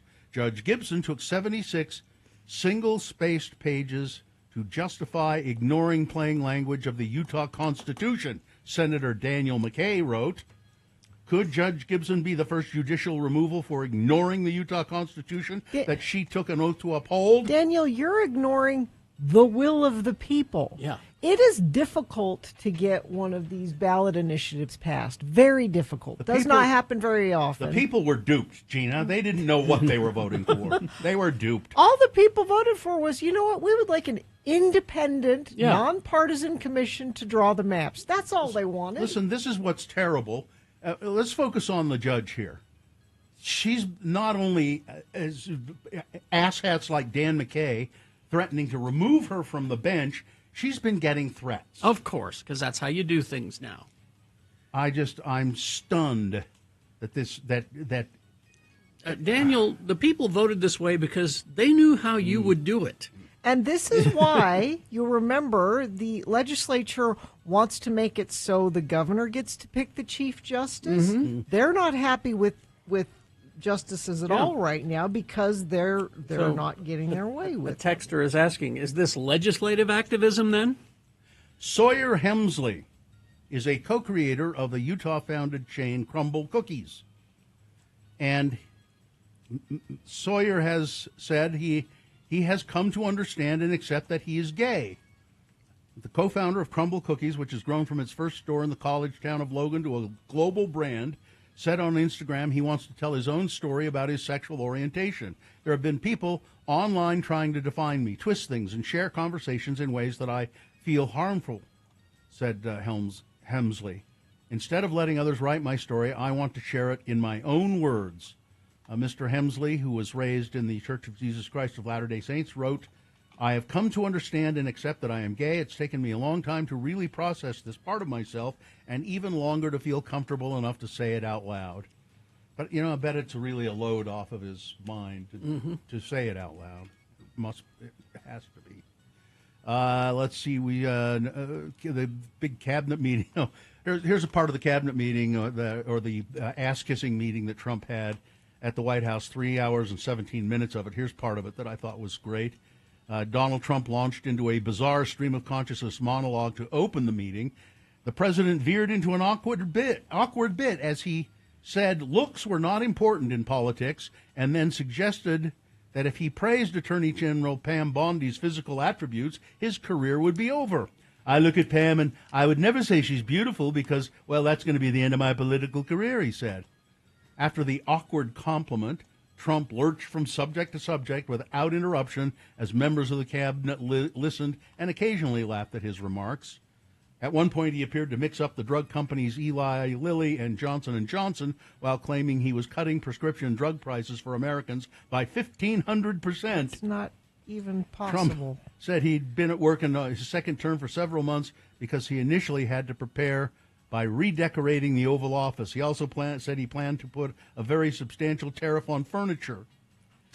And he offered an awkward explanation of artificial intelligence as he praised his wife Melania for announcing Tuesday a new AI initiative for children. Yeah. He says these awkward sexual things about. He did this with Christy Nome the other day. Oh, you should see her ride a horse. Oh my! Jeez. It's just. He's just. I don't know how this happens. Yeah. Let's see. One more story. Oh, this is fascinating. A long-lost masterpiece, painting, stolen by Nazis over 80 years ago, unexpectedly appeared in an Argentine real estate listing. The portrait by Italian artist Giuseppe Gislandi, looted from Jewish art dealer Jacques Goodsticker in 1940, was spotted hanging above a sofa in a seaside property near Buenos Aires. The Dutch newspaper AD traced the painting after years of investigation. The work, titled Portrait of a Lady, Contessa Celioni, is listed in a database of unreturned art looted during World War II. Documents suggest it was last in the possession of Friedrich Kadgen, a Nazi official who fled to Argentina, as many of them did, after the war. While some of Goodsticker's collection was returned to his heirs in 2006, many pieces remain missing. Art historians who viewed the listing photo believe it likely matches the lost Gislandi work, and I guess he has an 81-year-old daughter-in-law who is still recovering the family's art, and she was contacted and said, my family aims to bring back every single artwork robbed from his collection and restore his legacy. There you go. So there you go. Weather, traffic. So we've got 70% chance of showers today, some thunderstorms possible too, and much cooler, high of 79. Doesn't that feel nice? Overnight low 61 tomorrow. About a 40% chance of these showers continuing, 82 expected for a high tomorrow. Traffic, we have a crash southbound I-15 80th south, left shoulder is where that is. We have a crash southbound I-15 32nd south. Eastbound Bangor Highway at 12th West, and southbound Bangor Highway, California Avenue. And whatever you're seeing on the roads, please feel free to share it with us via text at 33986. All right, this is the first time I've ever really paid attention to this guy, and it will be the last. America's Next Top Racist. I've heard his name, but I haven't really focused on who he is. Nick Fuentes. I haven't really focused on who he is. He's the worst. He, in the eyes of Nick Fuentes, Vice President J.D. Vance can't possibly be the future of the Republican Party. Quote, Vance is not going to be a racist, Fuentes said during a live stream last week. You can't make me go and vote for some fat ass with some mixed-race family. Fuentes, 27-year-old influencer with more than 730,000 followers, showed his audience a photo of J.D. Vance with his Indian-American wife and biracial kids in front of the Taj Mahal. How would he possibly ever say that there's an ethnic basis for American identity, Fuentes said. There's not even an ethnic basis for his family. Vance is only one of Fuentes' many targets. America also has a problem with organized Jews, he said on another live stream. It's like a transnational gang. Fuentes, who is himself quarter Mexican, has at times used his background to claim that he's not a white supremacist. His unabashed racism suggests otherwise. Yeah. Earlier this year, in yet another stream, Fuentes described Chicago as N-word hell. And then he laughed and added, hey, I just came up with that just now. Isn't that good? No. He also said that Hitler was really effing cool and posited we need to go back to burning women alive. No, he's one of the worst. I just parents, if your kids are watching this guy, do something about it. He's America's top racist. Nick Fuentes, boner candidate number 3. All right, let's review the first two and vote. Number 1, the beef bandit caught with the goods. This is in Louisiana. A man who they called the beef bandit because he caught stealing nearly $800 worth of meat that he'd stuffed into his pants. Boner candidate number 2, decades of research be damned. Donald Trump and RFK Jr., rather, they know. They're going to tell you what's causing autism. It has to be something not genetic. It has to be something, some drug or something. They know that. Yeah. Even though research, it boggles the mind. And then boner candidate number 3, America's Next Top Racist. All right, here we go. You've got to decide. Of these three candidates, which one is the worst? Which one deserves to be Boner of the Day for today, August 27, 2025? 1, 2, or 3. Remember your candidate number, the one that you think should win. 1, 2, or 3. Put that single digit in the message of a text. And text that to 33986. Or you can call Katie in the producer's booth. She'll take your live voice vote, like she is right now, at 877-602-9696. Or go online, x96.com. Look for the box that says Boners August 27, 2025. Click and vote. If you don't see that box, refresh. It'll appear. Click and vote. All right. You got like 3.5 minutes to get your vote in. And once we award the boner after these messages, the phone lines will be wide open for your questions for Dr. Josh Davis. He is our veterinarian. He's here to answer questions about your puppies and your kitties. Yes. Coming up after these. Stand by. Boner of the Day. Vote.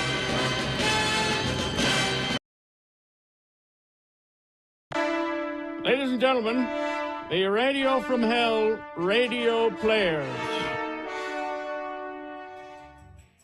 Sex. Boom. There, I said it.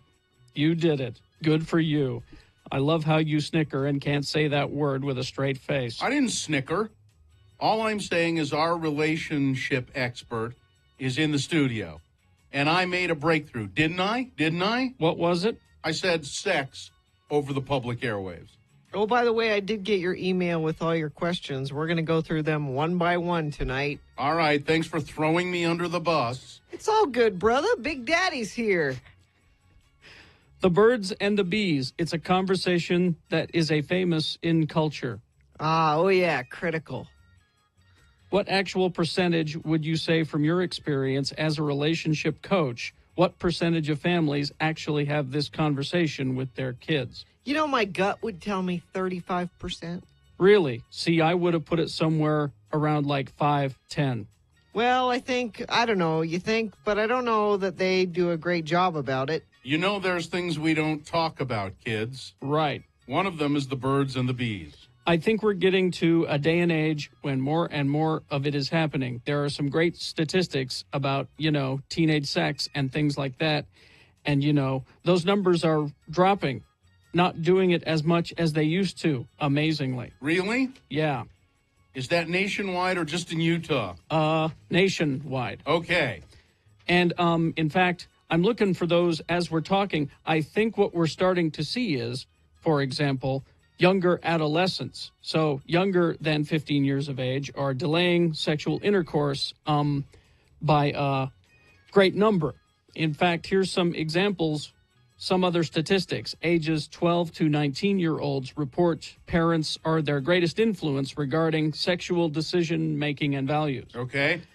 37% say their parents were the most important key as opposed to their friends, 33%, siblings 5%, and the media. So parents, it's a critical thing that you talk to your kids. 94% of adolescents and 91% of, it's 94% of adolescents and 91% of parents believe that adolescents should be advised that they should not have sex before completing high school. You know, that's interesting because, for the most part, not the most part, but a lot of parents believe that their kids aren't going to listen to them. Oh, yeah. No. They don't have the kind of influence over their teenagers that they wish they had. But what you're saying is... they expect it. So, parents, step up. I think I believe we do have a bit of stigma around this topic. Sometimes we don't want to go there. Sometimes we think it's opening up a can of worms, but I think it's completely your responsibility. And, you would let your kid go and do something dangerous, without some advice, some information. Like rock climbing or... Like rock climbing, right. You'd make sure they knew what was going on. You'd make sure that they... or driving. Right. What the hell was that? That was the Radio from Hell radio players. What? How long was that? Too long. How long was that? 4 minutes. What did they say? And that was cut off. And I still don't know what they said. I have no idea what they were talking There was about. more of it.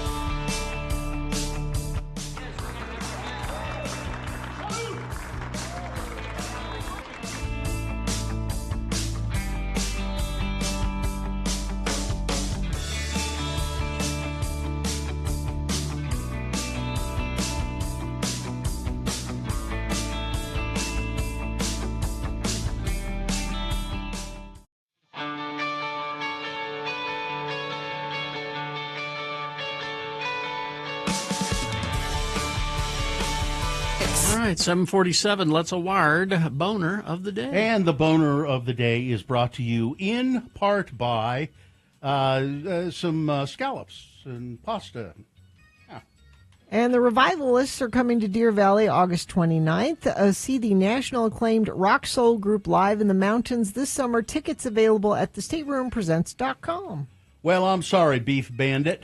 Oh. Only got 7 votes. Oh. So it was a big battle between boner candidate number 2, Decades of Research Be Damned, and America's Next Top Racist. So the vote total, just adding those two, let's see, that would be 241 votes put together. No, more than that. More than 341. That. Yeah, 341 votes. But the winner was number 3 with 232 votes, America's Next Top Racist. There you go. That's your boner of the day for today, August 27, 2025. Now qualified to be boner of the week. Is this a sponsored feature, Gina? See Hot Wheels monster trucks glow and fire live at the Maverick Center September 6th and 7th. Get information and tickets at x96.com.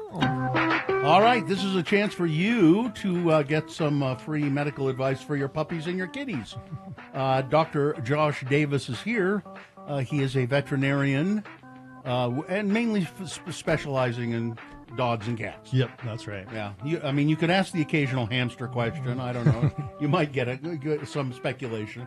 877-602-9696. What do you need to know about your dog or your cat? I have a question. Call and ask us. Gina always has a question, which is the main reason we have Dr. Davis here, so Gina can ask. So Oakley, You've got to call, Gina. Oakley, my puppy, she's become a woman. Uh-oh. We're that age, huh? We're, You'll be a woman soon. We're in our first heat. Uh-oh. And so I was reading about it because you have to keep them away from the other dogs and stuff during this time. And I'm confused. Okay. What's your question? So what I read was the bleeding part of it is like 10 days-ish. Okay. But then they're still like fertile, like they could get pregnant after that? Mm-hmm. Yeah, in some ways the cycle it's got similarities to people in some ways, not all entirely. This is why I'm confused. Yeah, but they're generally roughly about 21-day cycle. They'll usually have bleeding in the middle week of that cycle, but then after that is when they can become pregnant. So not allowing access to an unneutered male because nature always finds a way if you let it. Right. And then you'll end up with an 8-month-old dog that's pregnant. And, I think this should have been a question for your local priest. The rhythm method. No, it's just confusing because in people, yeah, woman releases egg, builds up lining, and then if you don't fertilize it, the lining sheds, and then you are not fertile for a while after that. And after the bleeding, that's kind of clearing out the space, and then they're fertile after that. And the different thing with dogs is if they don't get pregnant and they go through a heat cycle, then over time they become at risk for what's called a pyometra, which is an infection in the uterus, and that always happens after a heat cycle. So that's one of the reasons why spaying is of benefit, because you can't get pregnant. you can't have a pyometra. There's still some controversy about some other things with spaying and neutering, but you know, a pyometra is often a life-threatening disease, and if not treated and often with surgery, then it can be deadly for them. Gina, your confusion, though, is the same confusion that has led many young women to get pregnant with, you know, thinking that they couldn't get pregnant. Nature finds a way. 877-602-9696 for your dogs and cats. And we do have somebody on line one. All right, let's go to Lex. Hello, Lex. Lex, what's your dog's name? Five. Okay. Okay, and what? Yeah, what's, like the number 5. Okay, what's the question? So apparently he has a fungal skin infection, and he's been dealing with it now for like about a year, and it just feels like they keep putting Band-Aids on the situation instead of fixing it, and I'm wondering if there's something more I can do. Can you tell me where the infection seems the worst? You know, specific places or full body? So the worst places are underneath his armpits and like on the top of his chest. Okay. And they prescribe Duoxos. Okay. 3. Yeah. Mm-hmm. Anything? And they give him a shot every so often, but when his skin gets scaly enough, Okay. that it irritates him enough. Right. Yeah. And if you're on that kind of therapy path, the suspicion is that you're probably dealing with skin allergies, which can manifest in different ways and can be different severities for dogs. And so they can get yeast infections are more common. We don't see fungal infections as much here in Utah. It can happen, but it's less common. But yeast infections, bacterial infections, and they can look similar, you know, the red raw skin, it can be thickened and oily and scaly and things like that. So the shampoos, the medicated shampoos are often very beneficial. That injection is probably Cytopoint, which helps with allergies and itchiness and things like that. But so it's not that you're putting Band-Aids, it's just that you may not be doing everything to get it all the way under control, because some dogs can be very difficult to control. You know, you have to be on food and shampoos and medications and different regimens to do that. So I think you maybe just aren't there yet. What else can I do to try and make it better for him? So what you're doing, I think, is a good place to be. Fatty acid supplements, like the fish oil types of supplements, can be beneficial for some dogs. Keeping the hair coat short and brushed out often, regular bathing on top of that.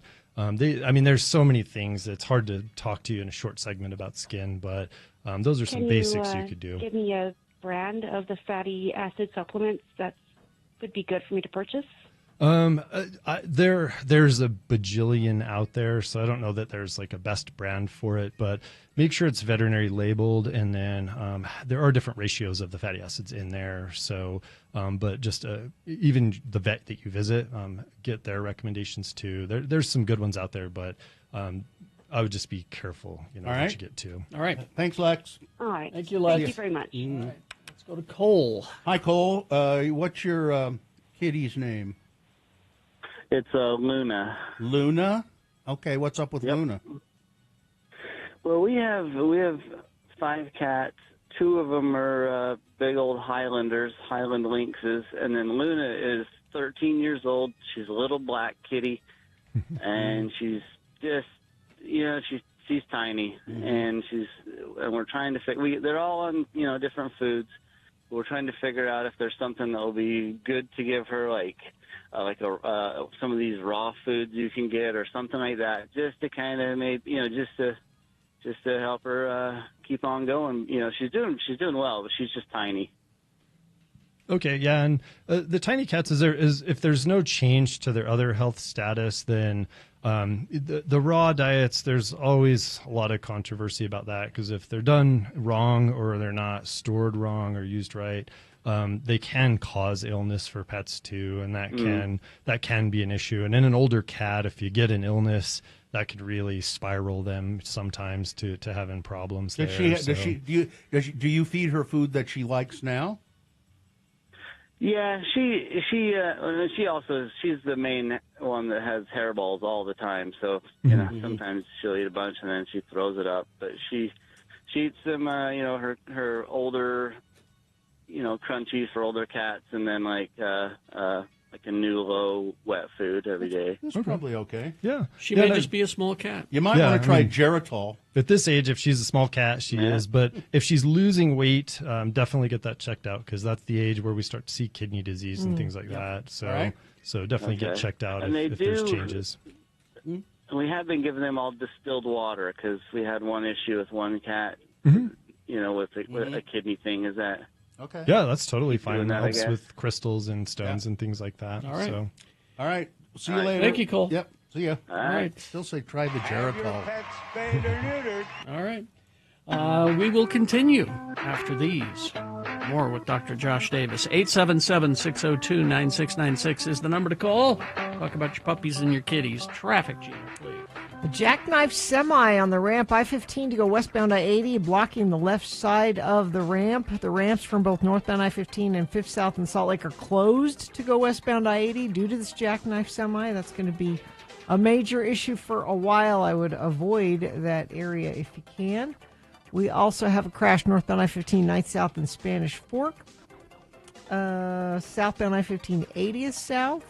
And whatever you're seeing on the roads, you can share it with us via text at 33986. Experience a celebration of cannabis culture and music community at the first annual Canna Fan Fest, set in the heart of Salt Lake City at Granary Live, September 27th. A one-day festival with live musical performances and more. Visit x96.com for the full lineup, ticket links, and more. All right. KXRK Provo will continue with Dr. Josh Davis after these messages. Ranlife.com/X96. Boy, the mortgage business has changed a lot over the years, and it's gotten easier. I'm doing some stuff right now with Ran Life, and it's gotten easier because you can just do everything electronically, even sign documents electronically, which is nice. And Ran Life knows the ins and outs of all of that. And did you know that the state of Utah is giving out $27,000 or up to $27,500 to help you buy a home? Really, it's not a gimmick. It's money to help you buy your first or even your next home. And Ran Life can show you how to get all that done, how to apply for that money. And the nice thing about this that Ran Life has come up with, you never have a second payment ever. No second mortgage payment. Not just one thing and you're done. So they've always been experts at making housing more affordable, and now they've got this new program that's really changing the game. They can tell you all about it. Just go to ranlife.com/X96. That's ranlife.com/X96.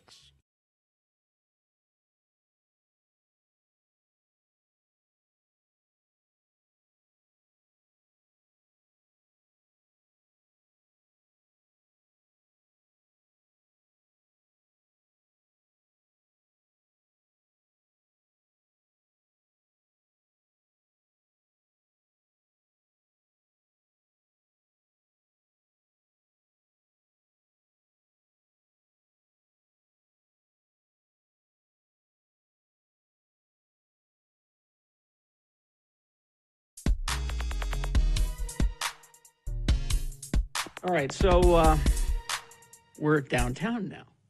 We're Broadway Media. Yeah. Because our building is on Broadway. Yeah. Third South. Third South. Now, the mayor has taken an awful lot of time and money to build very special bicycle lanes. Yes. They're on Third Dedicated. They're very nice. Dedicated. So I'm walking down Broadway yesterday, and here comes a bike rider toward me on the sidewalk. Jerk. On the sidewalk. He's on the sidewalk, riding his bike down the sidewalk, coming towards me. Wienermobile! Sorry. For some reason, the Wienermobile's outside. I'm sorry. I knew she'd do that. I ignored it. You ignored the Wienermobile. I did. You know, you can acknowledge in your head the Wienermobile when someone's in the middle of telling a story. I'm sorry. You know. It's on Third South, Broadway, where your story takes place. So the bike's coming toward you. Bike's coming toward me on the sidewalk. Tell the story to me and shut up her mic. Yeah. And so and this is exactly how I did it. I wasn't a jerk about it. I wasn't, hey! I never did that. I went like this. bike lane. You could use the bike lane. Said it exactly like that. Mm-hmm. And as the guy zipped past me, he yells, F off. Hug off. I mean, why? I would think you would prefer to use the bike lane. Sure. Why would it be more attractive to drive down the sidewalk than What sort of the bike lane? What could you tell? What sort of it was biker and well, he was casual, I think. Was because it a hipster or was it, it was a guy? kind of a hipster. Or was it a DUI It was guy? a mountain bike, younger guy, no helmet. Not a DUI guy. No. But then a minute later, so I just kept walking. A minute later, he scoots right up next to me. Were you nervous? And I'm like, I didn't know what to think. He said, dude, I listen every morning. That was an awesome interaction. He turned around and came back. He realized who it was that he had just told to hug off. Yeah. And I went, okay. I just, the mayor spent an awful lot of time and money on that bike lane. I just thought you might want to use it, is all. Did he explain why? He rambled about how he's a passenger, he's a rider, he's a pedestrian, he just goes wherever, some sort of crazy. Oh, he's like... It didn't make any sense, and I just kept walking. So. But he turned around and came back. Did he apologize? Did not apologize. I think that was his way of apologizing. Saying I listen to your show. Saying is I an listen to your show apology. every morning after I tell you to F off. Well, I don't know. I think I might have said, that doesn't make it okay. I didn't care to interact anymore. Once he started going on about how he's a pedestrian and a passenger and all that. Doesn't make any sense. I went, okay, I don't want to talk. I don't want to talk.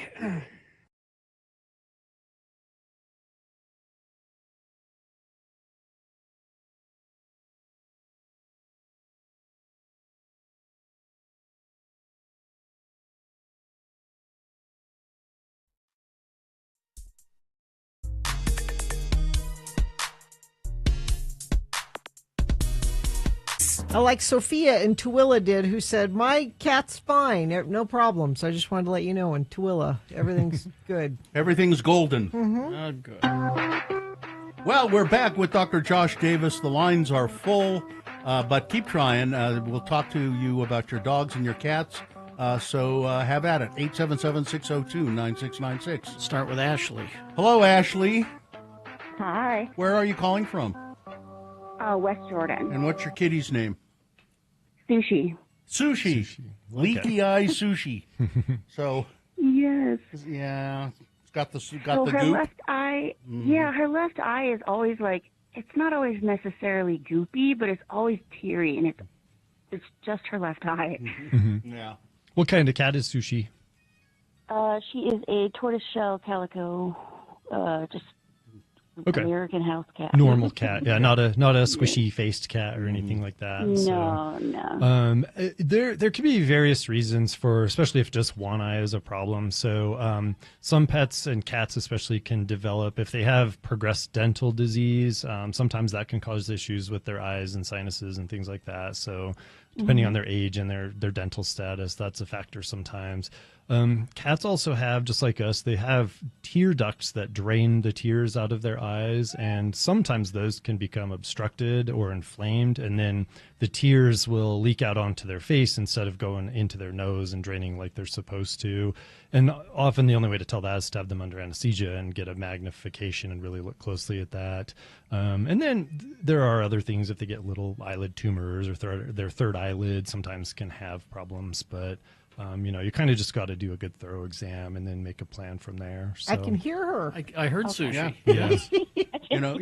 My cat Klaus used to have a gloppy eye, and we had another cat at the time who has since passed, but that was Mr. Fluffy Pants, and he would lick that goopy eye, Klaus's gloopy eye. Gross. Yeah, it's gross. And I thought, well, that's kind of gross, but you know what? I'll be damned if it didn't clear it up. Yeah. Never had a goopy eye again after a few times of Yeah, of Mr. there's Fluffy Pants going to work on him. pros and cons of that because they can also cause infections, and Yeah. dogs will do that with their ears. They'll lick their friend's ear and cause an ear infection. So, but yeah, I think it's probably, hopefully nothing major, but there are ways to get to the bottom of it, or at least rule out everything that you can. All right. So. Okay, so it's something I should just take her in for. Yeah, it's worth getting looked at. Yeah, especially if you need a teeth cleaning or anything else. A lot of things can be done during that anesthetic procedure. So There you go, Ash. Okay, Thank awesome. you. Thank you so much. Bye. Okay. Let's go to Christy. Hi, Christy. Where are you calling from? Maybe. Christy? Maybe not. Oh, Christy. Did we lose Christy? Sorry, my name was on. Sorry. All right. Chris, what's your dog's name? It's Bailey. Bailey. And what's up with Bailey? He's a 15-year-old Cairn Terrier, and he's, slowing down quite a bit. He's on 7 medications right now for his heart and his liver and his arthritis. And I'm just worried he doesn't act sick. He's very happy when he's awake, but he just sleeps all the time. And I'm worried he's just, going to go to sleep and, this is awful, but I don't want him to go to sleep, and die because he's bored. I want to entertain him. I left because I was bored. Yeah. No, I'm with you. Yeah, There's worse ways to go. I wouldn't want that to happen either. And older pets, especially if they have a lot of medical conditions and on a lot of medications, they do tend to sleep more. The big thing you want to make sure is that all their diseases are managed, because heart disease can, that's a big factor if they're especially if they're showing signs of that. But also making sure if there is pain, that's managed, because a lot of pets, if they're painful, they'll sleep just more because that's the time they're not in pain. So making sure that all those things are managed. But at that age, if you have several things going on, that's not uncommon, but you just want to treat and control everything you can so you give them the best opportunity and the best quality of life possible. All right. Okay, there's not anything that I can stimulate him with that make him want to be awake more, or I should just let him sleep? I would be careful with that, because you don't want him getting not enough sleep either. But I would enrich as much as you can and keep busy as much as you can within his limits and everything. Don't want to overdo it. Yeah. It's like grandma and grandpa. They might get out and do something, and then they got to take their nap. He might cotton to pickleball. You might want to try pickleball. Yeah. Older people like that. Yeah, they like their naps. You gotta go. Bye. All right. Let's go to Kristen. Hi, Kristen. Hello. What's your husky's name? Her name is Yukine. Okay, if you say so. Yes, so she's 7 years old, and we can't get her to eat anything but cat food. We have tried all different brands of dog food. We've tried wet food. We've tried everything, and she will only eat cat food. I'm a cat in a husky body. Yeah. Is that bad if she eats cat food? So dogs and cats have a little bit different nutrient profiles and what they need, and cat food does tend to be a lot more energy dense. So a lot of dogs, if they're eating too much, will be overweight or obese, and so that's its own set of problems that come with that. But I always tell people it is hard to make changes, but at the end of the day, we have 100% control of that, or we can have control of that, because cats are small, and so there's lots of different ways to keep their food unaccessible. And, it does probably taste better than the dog food and a lot of calories to it. But I think finding ways to keep the cat food unaccessible, and at the end of the day, no healthy pet is going to starve itself to death. It might take a couple of days of being really firm about it, usually, and really trying to pull them back to the dog food. But if there's no access, they just can't get it, And so those are some of the things to think about, because, long-term cat food, it can come with some health issues that come with that. All right. Have you tried Dr. Ross dog food? Because I understand it's doggone good. We have not. All right. But thank you guys so much. Thanks, Kristen. Bye-bye. Let's go to Delilah. Delilah. Hi. Oh, okay. Here's a good question. What's your cat's Yeah. name? Gus. Gus. Okay, Gus. Okay. All right. Yeah. So he is, I don't know if he's part Maine Coon or Norwegian Forest cat, but either way, he's big. Okay. And he's 11, and when he was a kitten, I tried my best to get him used to the bath, but it's a fight every single time. No. Do you have any tips on how I can, like, properly bathe him on my own? Well, to be honest, I'd say a majority of cats, they don't necessarily need bathing unless you have specific reasons, but grooming and helping them groom, because those types of cats can have really long hair that's easy to get matted and things like that. Also, I don't want to shame cats, but overweight or obese cats also have a more difficult time grooming themselves, and so they're more likely to get mats and problems like that. So, if that's the case for you, I would work on that for health reasons, but also you helping if there's grooming, so de-shedding tools and just being more often doing that, because bathing, I usually try to restrict bathing cats because almost all of them hate it. 2 reasons: if they're getting soiled or they're outdoors or there's problems that you're trying to solve. But most cats don't have to get bathed if they're grooming well and you're helping them grooming and keeping them healthy otherwise. Okay. Okay, thank you so much. All right. Not what you wanted to hear. I think she was not satisfied with that. Yep. Sorry. No, it's a fight, and they can hurt you. They can hurt themselves. And, Yes. Hey, Toby, we're sorry. Toby, if you stick around, maybe we'll let you play Beat Gina. How about that? A puppy with a hernia. Oh, it's a good one. Gotta quit lifting heavy things. 2 puppy. weeks. Call back in 2 weeks. All right, Dr. Josh Davis, thank you. All right, thanks, guys. All right, thank you very much. Traffic, Gina, please. So crash eastbound 47 south at the on-ramp to go southbound 215 in Taylorsville. The vehicle's facing backwards into the light pole. Jackknifed semi on the ramp, I-15 to go westbound I-80, blocking the left side of the ramp. The ramps from both northbound I-15 and 5th South and Salt Lake are closed to go westbound I-80. This is due to a jackknife semi, and those tend to be a long time before they get them up and running again. Crash westbound SR 68 at 5th South in Woods Cross. Crash northbound I-15 at North Temple in Salt Lake. And northbound I-15 9th South in Spanish Fork. We have an accident there as well. Haster Games for board games, Magic the Gathering, Pokemon, miniatures, dice paints, and more. Haster Games, 6831 South State or hastergames.com. Beat Gina coming up after these messages and a song. The song is on vinyl. It's also an On This Day. Stand by for that. What is our prize today? Tickets to see The Offspring with Jimmy Eat World and Newfound Glory Saturday, September 6th at Utah First Credit Union Amphitheater. Big Lebowski trivia today. So, you ready for that? 877-602-9696 is the number to call to play Beat Gina, and you'll get those tickets if you play. Notice I didn't say you had to win. 877-602-9696. Call, play, win, Beat Gina. Stockton 12 Honda. The Honda Summer event is going on, but now it's going to end. As they say, the end is in sight. It's right around the corner. Through the, let's say, the 2nd of September at Stockton 12 Honda, your neighborhood Honda dealer for over 25 years. Great deals on every new and used Honda in stock. Inventory's moving fast. The Honda Summer event ends on the 2nd, so don't miss your chance to drive away in a brand new 2026 Honda vehicle. They've got the Honda Pilot. I've had a Honda Pilot in the past. Great car. And a CRV, there's one parked in my garage right now. Plus, they have the new CRV hybrid model, which is excellent. It's just an excellent car with great gas mileage. So go to Stockton 12 Honda. They're in the Southtown Auto Mall in Sandy. You take the 106 South exit off of I-15. You hang a right into the Auto Mall and then go down Auto Mall Drive, and there it is, right at the end of the road, Stockton 12 Honda. Gina. Yep.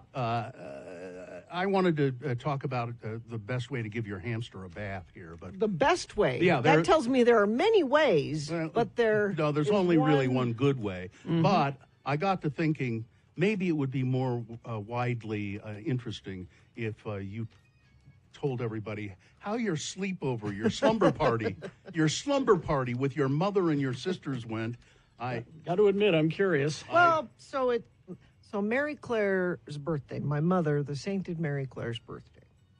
And as she said, you only turn 75 once, to which I said, you only turn every age only once, and she didn't like that. She said that was not very nice. But that's the humor of the statement of saying you only you can.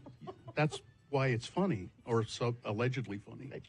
But for her 75th birthday, she wanted to have a slumber party with me and my sisters. Okay.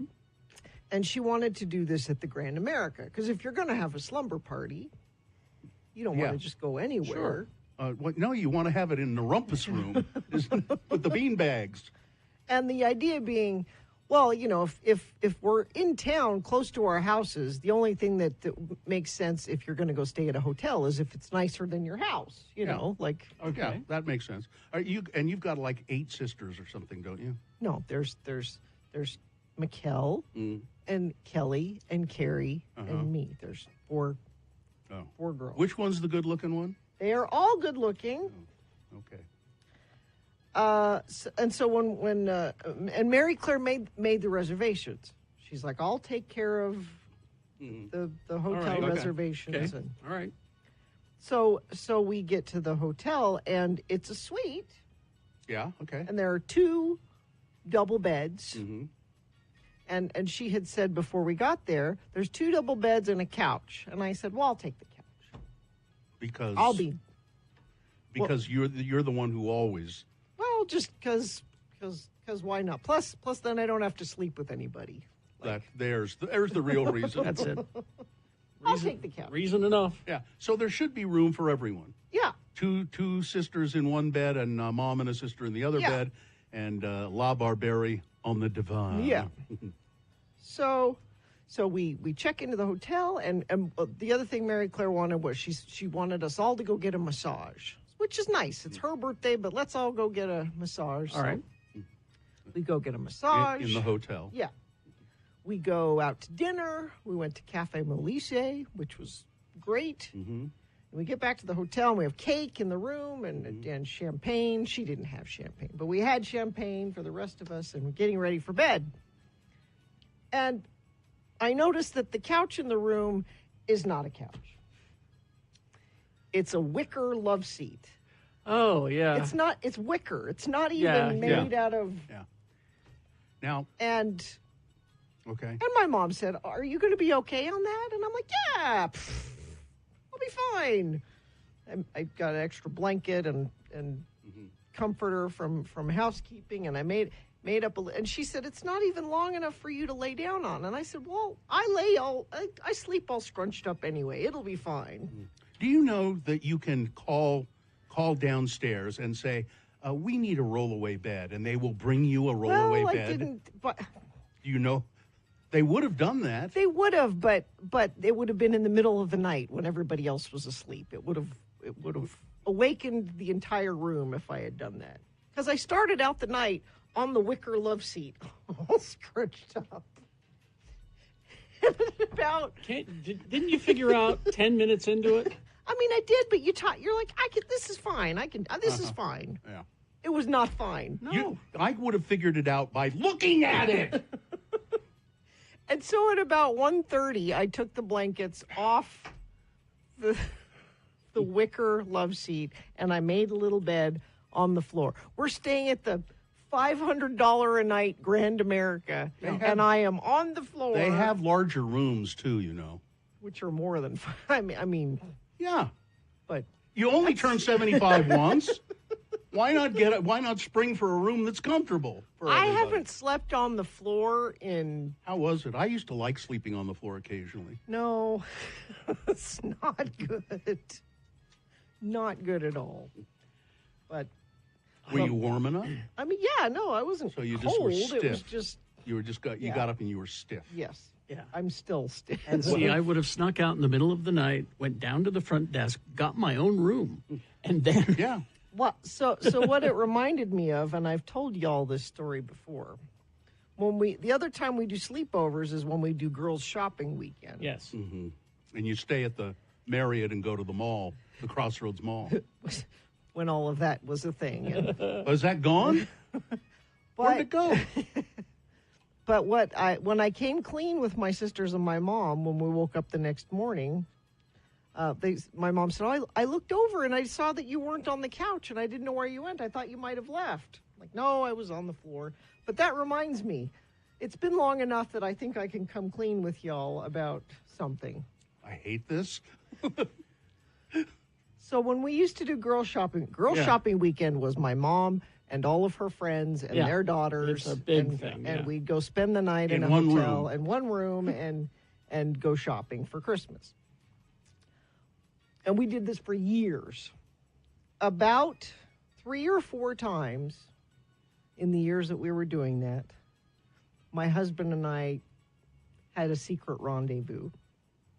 You had to be really quiet. You'd wake everybody up. He would get a room in the hotel we were in. Oh. And I would wait till everybody fell asleep. And you'd go. And I would sneak out of the room.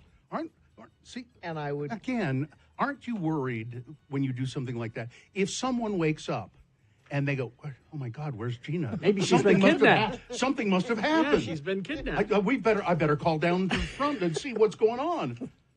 That didn't ever occur to you that somebody might get kind of worried. Because if I'd awakened and found a member of my party missing in the room, I would be worried. It never happened. It was fine. But I came clean and told them we did this 3 or 4 times throughout the years. I'd sneak away for a few hours. Were you hoping that then your mother would say, well, that's it. I am never inviting you to this again. Were you disowned? Well, she only turned 75 once, so we won't do this again. I see. Well. On the floor. You know, and the floor of the Grand America is no nicer than the floor in any other. Many of the things you do are just inexplicable to me. And but I'm going to tell you, if you're very stiff and you're still stiff today, the best way to deal with that is to walk it. Oh, never mind. No. You're not going to walk it off.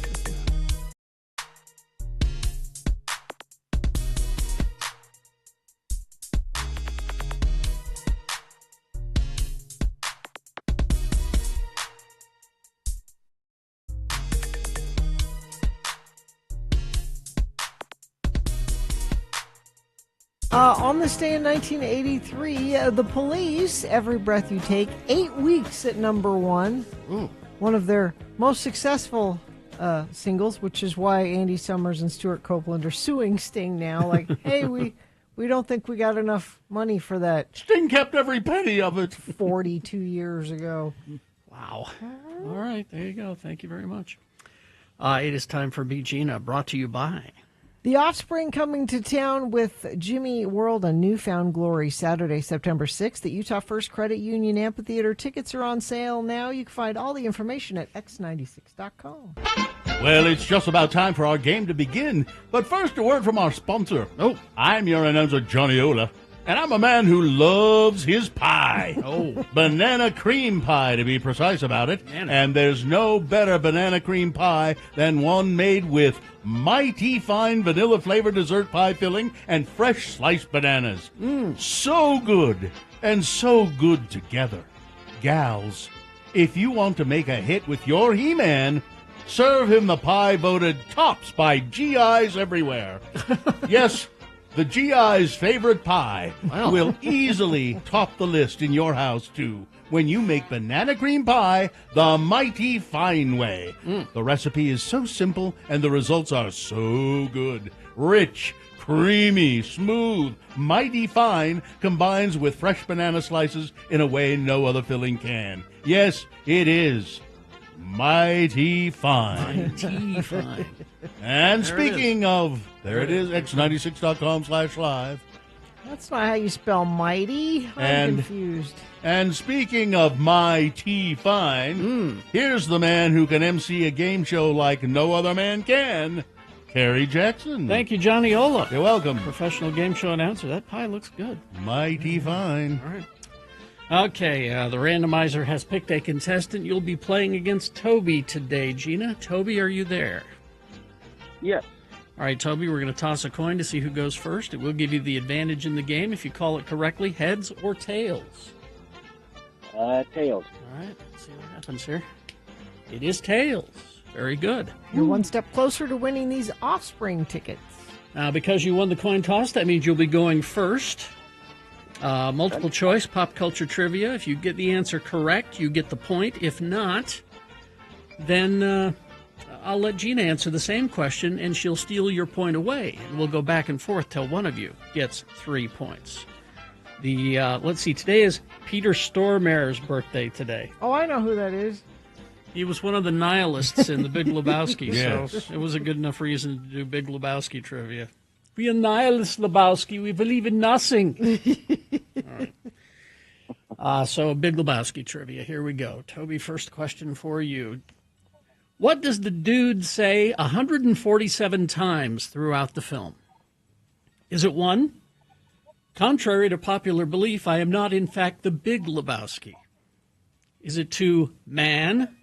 Is it 3, chopping broccoli? Or 4, the F word? It's man. It is man. Very good. All I right. would have thought it was more times than that. 147 times. That's a point for Toby. Now we go to Gina. Gina, who was originally considered for the role of Bunny Lebowski? Who, Tara Reid? Is it 1, Kate Winslet? Is it 2, Charlize Theron? Is it 3, Ginger Grant? Or 4, B. Arthur? I will go with Charlize Theron. Very good. 1-1. Back to Toby. Toby, what is the name of the religious movement based on the dude? Is it 1, Buddhism? Is it 2, the Church of the Flying Spaghetti Monster? Is it 3, the Church of the Latter-day Dude? Or 4, the Seventh-day Dudeventists? Dudism. No, I said Buddhism, not Dudism. Oh. Well, Which one do you want to pick? 2 then. I don't know. That's incorrect. All right, It's Gina. incorrect. 4. Seventh-day Dudeventists? No? No, that's one I invented. Oh, okay. It's the Church of the Latter-day Dude. Yes. See, that's I would have guessed you made that up because of the latter day part of it. That's why. I'm just showing you my thought process. It's 1 here. to. I see. You don't need to show us. Grant can't watch. It's quite obvious. It's That there isn't one? Is that what you're... It's 1-1, and Gina. You're acting an awful lot like Bill, Johnny. Gina controls the question. I don't understand. I haven't had my pie yet. Oh. Gina's question? Yes. Yes. Who is shown bowling in a picture on the dude's wall?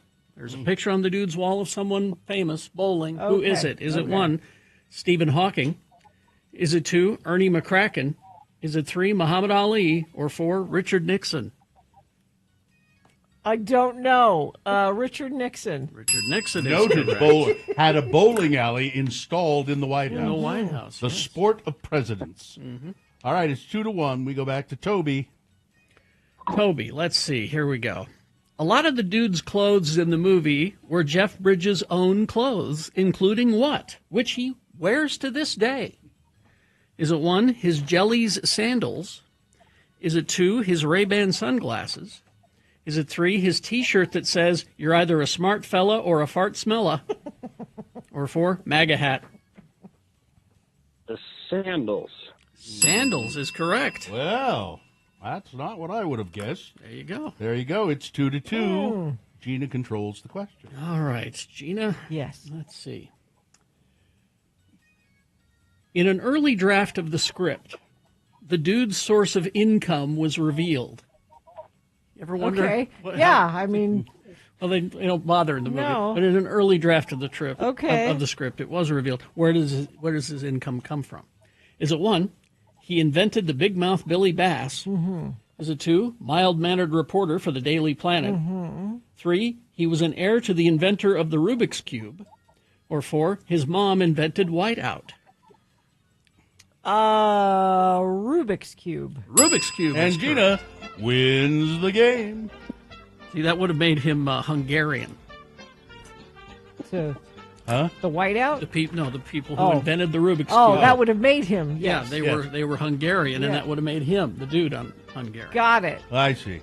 Well, anyway, you win, Gina. Sorry, Toby. No, Toby, it's okay, because my thought process led me through to a successful outcome, And your thought process did not, and I'm superior in some ways. So I guess it's not your fault, Toby. I'm going to give you these Offspring tickets anyway. All right, hang on the line, Toby. Thank you. All right, listen, I've got to get home. Mrs. Ola just called, and she saved me a slice. Ooh. All right, big boy news and Opinioendo now, brought to you by Laser Maestro presents Rush only at Clark Planetarium. Step inside Friday and Saturday nights and feel the power of Rush like never before. Stunning visuals, heart-pounding sound, legendary music surround you in every direction. Experience the ultimate Rush tribute. Visit clarkplanetarium.org. South Park lovers and South Park haters are going to have to wait till a little longer this season for new episodes of the satire from Matt Stone and Trey Parker. After airing the third episode of the 27th season on August 20, a new South Park once again will be absent this week from Comedy Central and Paramount.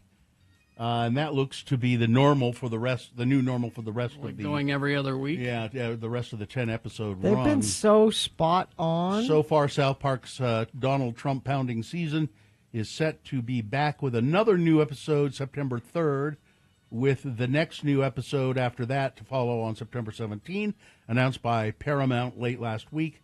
That schedule continues this week on Off Pattern. The show is since and it's this, they want a little more time to, tweak what they do. But they've been showing, like, people, sucking up to Trump and bringing him presents, and it's right now, so timely. Though plans could shift, the current South Park production plan is to stick with such a schedule and have season 27 run to around December 10th, is what they're planning so far, anyway.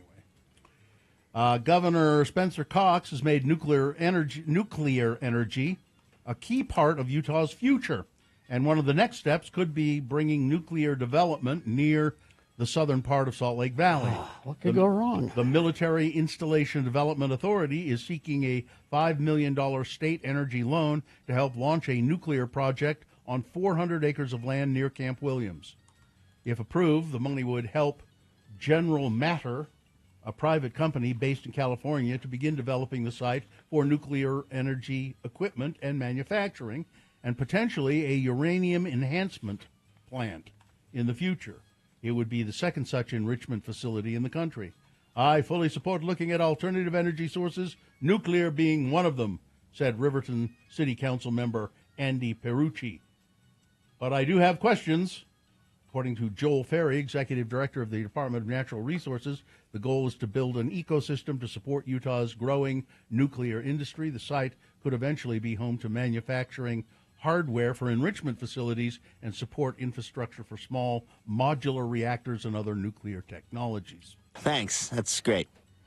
Plans to build a new freeway underpass in St. George have hit a setback after federal funding for the project was pulled, leaving city and state officials searching for other paths to move forward. City leaders learned about the decision several weeks ago.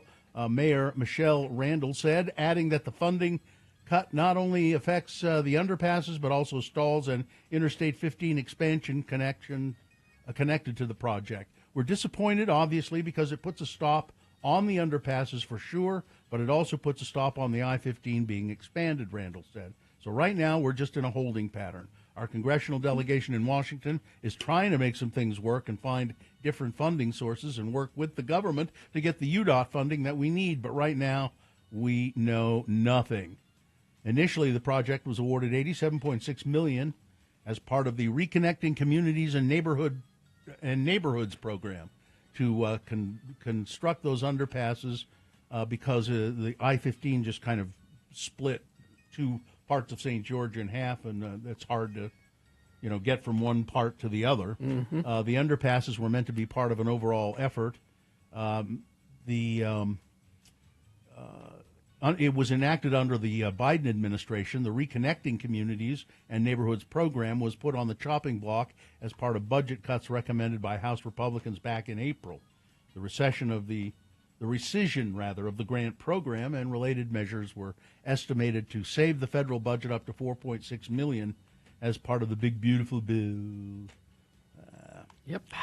West Valley City-based healer, a faith-based healer, who operated out of West Valley City, was charged Tuesday with multiple forcible sexual abuse charges after clients approached police saying that they'd been abused by Raphael, the Grand Warlock.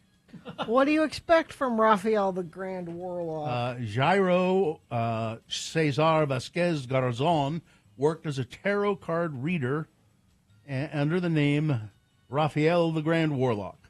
One victim told a West Valley City Police Department detective that she had heard a radio ad for a healer and made an appointment with Garzon. During the first few appointments, the victim stated that Garzon prayed over her and told her whatever was to happen in the room was to stay between them. On her fourth appointment, Garzon, the Grand Warlock, allegedly wrapped the victim in a blanket, sprayed her with a liquid, causing her to lose consciousness, and when she awoke, she found the Grand Warlock assaulting her. Yikes. Police noted that during their investigation into the assault, they followed up on a reported sexual assault that took place over a year and a half earlier at the same place. So they've, the Grand Warlock, we'll see if he can get him, wizard his way out of prison. So there's some measles down in Washington County, but don't panic. Everybody, don't panic. It's fine. Parents of students at both Water Canyon Elementary and Water Canyon High School in Hilldale, Utah, received an email on Monday notifying them that 2 children had contracted measles. But what parents do with that information, local officials warned, shouldn't be done out of fear. Our number one concern is for the safety of our children and the community, said the mayor of Hilldale,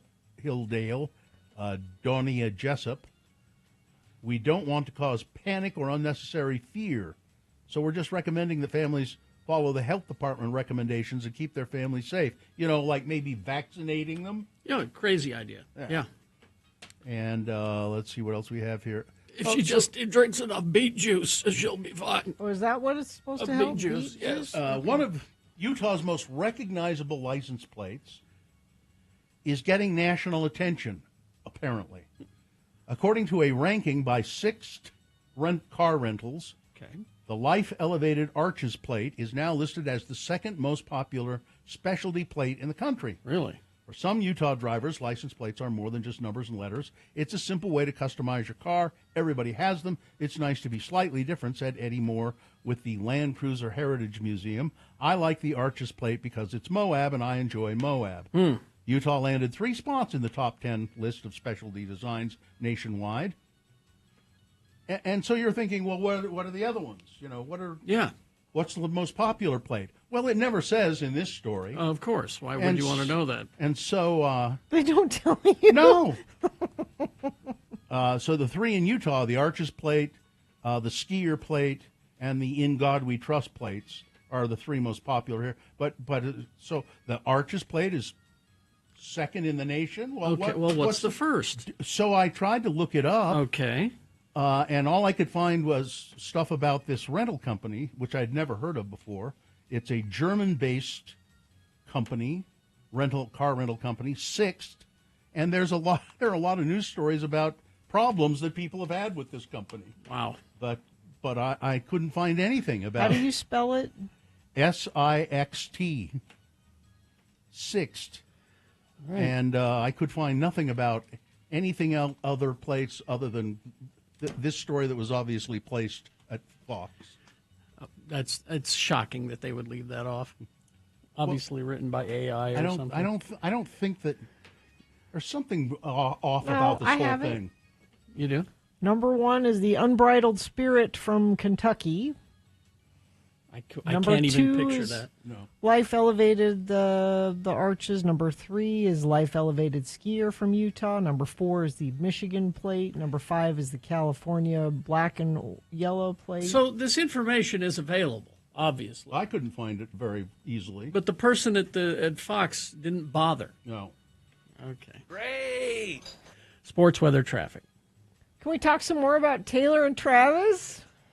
Kansas City Chiefs are celebrating, too. They posted on their Instagram page, "Today's a fairy tale. Congrats, Travis and Taylor. We're excited to have you as a permanent member of the Chiefs Kingdom family." Everybody is happy, except the two of you here, I don't think. I'm not unhappy. I don't. It's fine, you know. It's terrific. It's nice to have some happy news. I'm very happy for them. Let's see. You want to meet Ace Bailey, the new jazz player? You can do it today at the Walmart Eagle Mountain grand opening. He'll be there from 3:30 to 5 p.m. First 250 customers in line will receive a signed mini basketball. Thanks. That's great. You can meet Ace Bailey today. Weather, we've got a 70% chance of showers today. Thunderstorms possible. Very comfortable 79 for a high. Tomorrow, 40% chance of showers, 82 for a high. The chance of showers hangs around until Friday, and then we clear up and warm up, it seems. Traffic, we have a crash. I-15 northbound collector ramp near 90th South and Sandy. The center lane and right shoulder are blocked. Got a rolled car westbound I-80 at the summit of Parley's Canyon, left lane and shoulder. Traffic backing toward Jeremy Ranch. Crash eastbound 47 south the on-ramp to go southbound 215 in Taylorsville. Vehicles are facing backward into the light pole.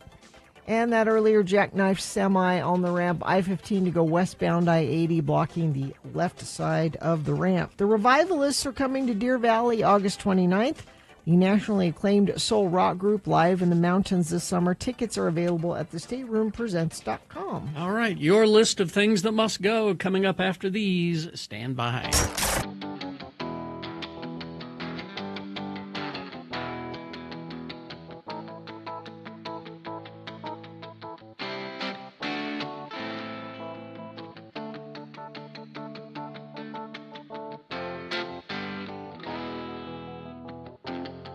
You want to, one of those. Do you have a? I do. I have one of these. Okay. It's Radio from Hell with another list, because people love a good list. X96.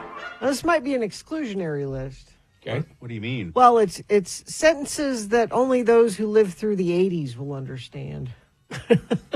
Okay. Okay. Number one, don't forget to rewind that tape before you take it back to the video store. Please be kind. Be kind, rewind. And rewind. Yes. Mom, can I go to the arcade to play Space Invaders? No.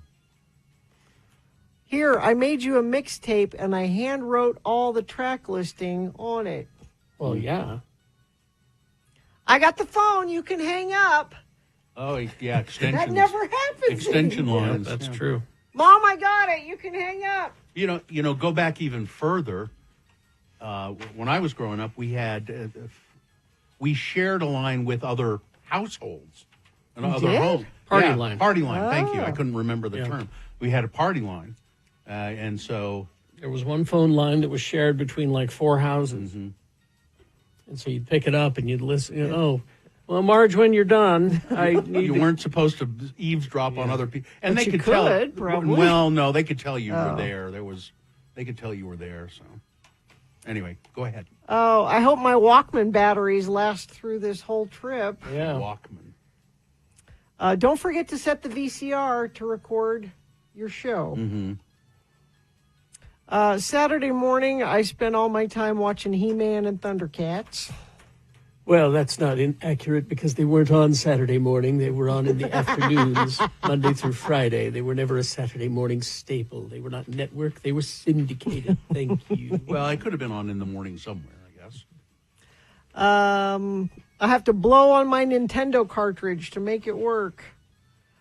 Katie's saying yes. Was it to got that. dust in it or something? Yeah. Is that what? If you don't blow them off, the connections aren't clean. My fashion statement includes leg warmers and shoulder pads. Yes. Yep. Waiting for MTV to premiere my favorite music video is a big deal. I remember when Michael Jackson's Thriller came out. Like, it was day. It was a week-long build-up. It was all anybody could talk Yeah. about, and you had to rush home. Now, don't we feel foolish now?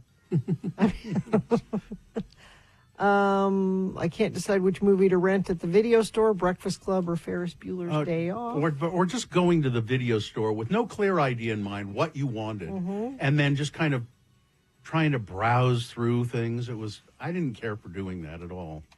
My first computer game was played on a floppy disk and had pixelated graphics.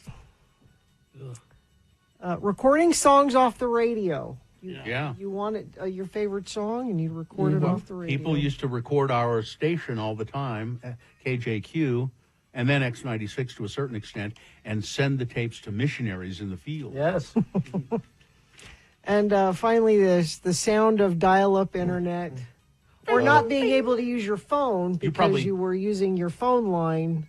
You probably have that sound effect somewhere handy, don't you, give me Gary? a sec here, I got it. I kind of always liked that sound. I still enjoy that. Maybe we should use it for something. Yep. Mm-hmm. Hey, look, my AOL disc just came in the mail. Again. And kids, you couldn't use the phone.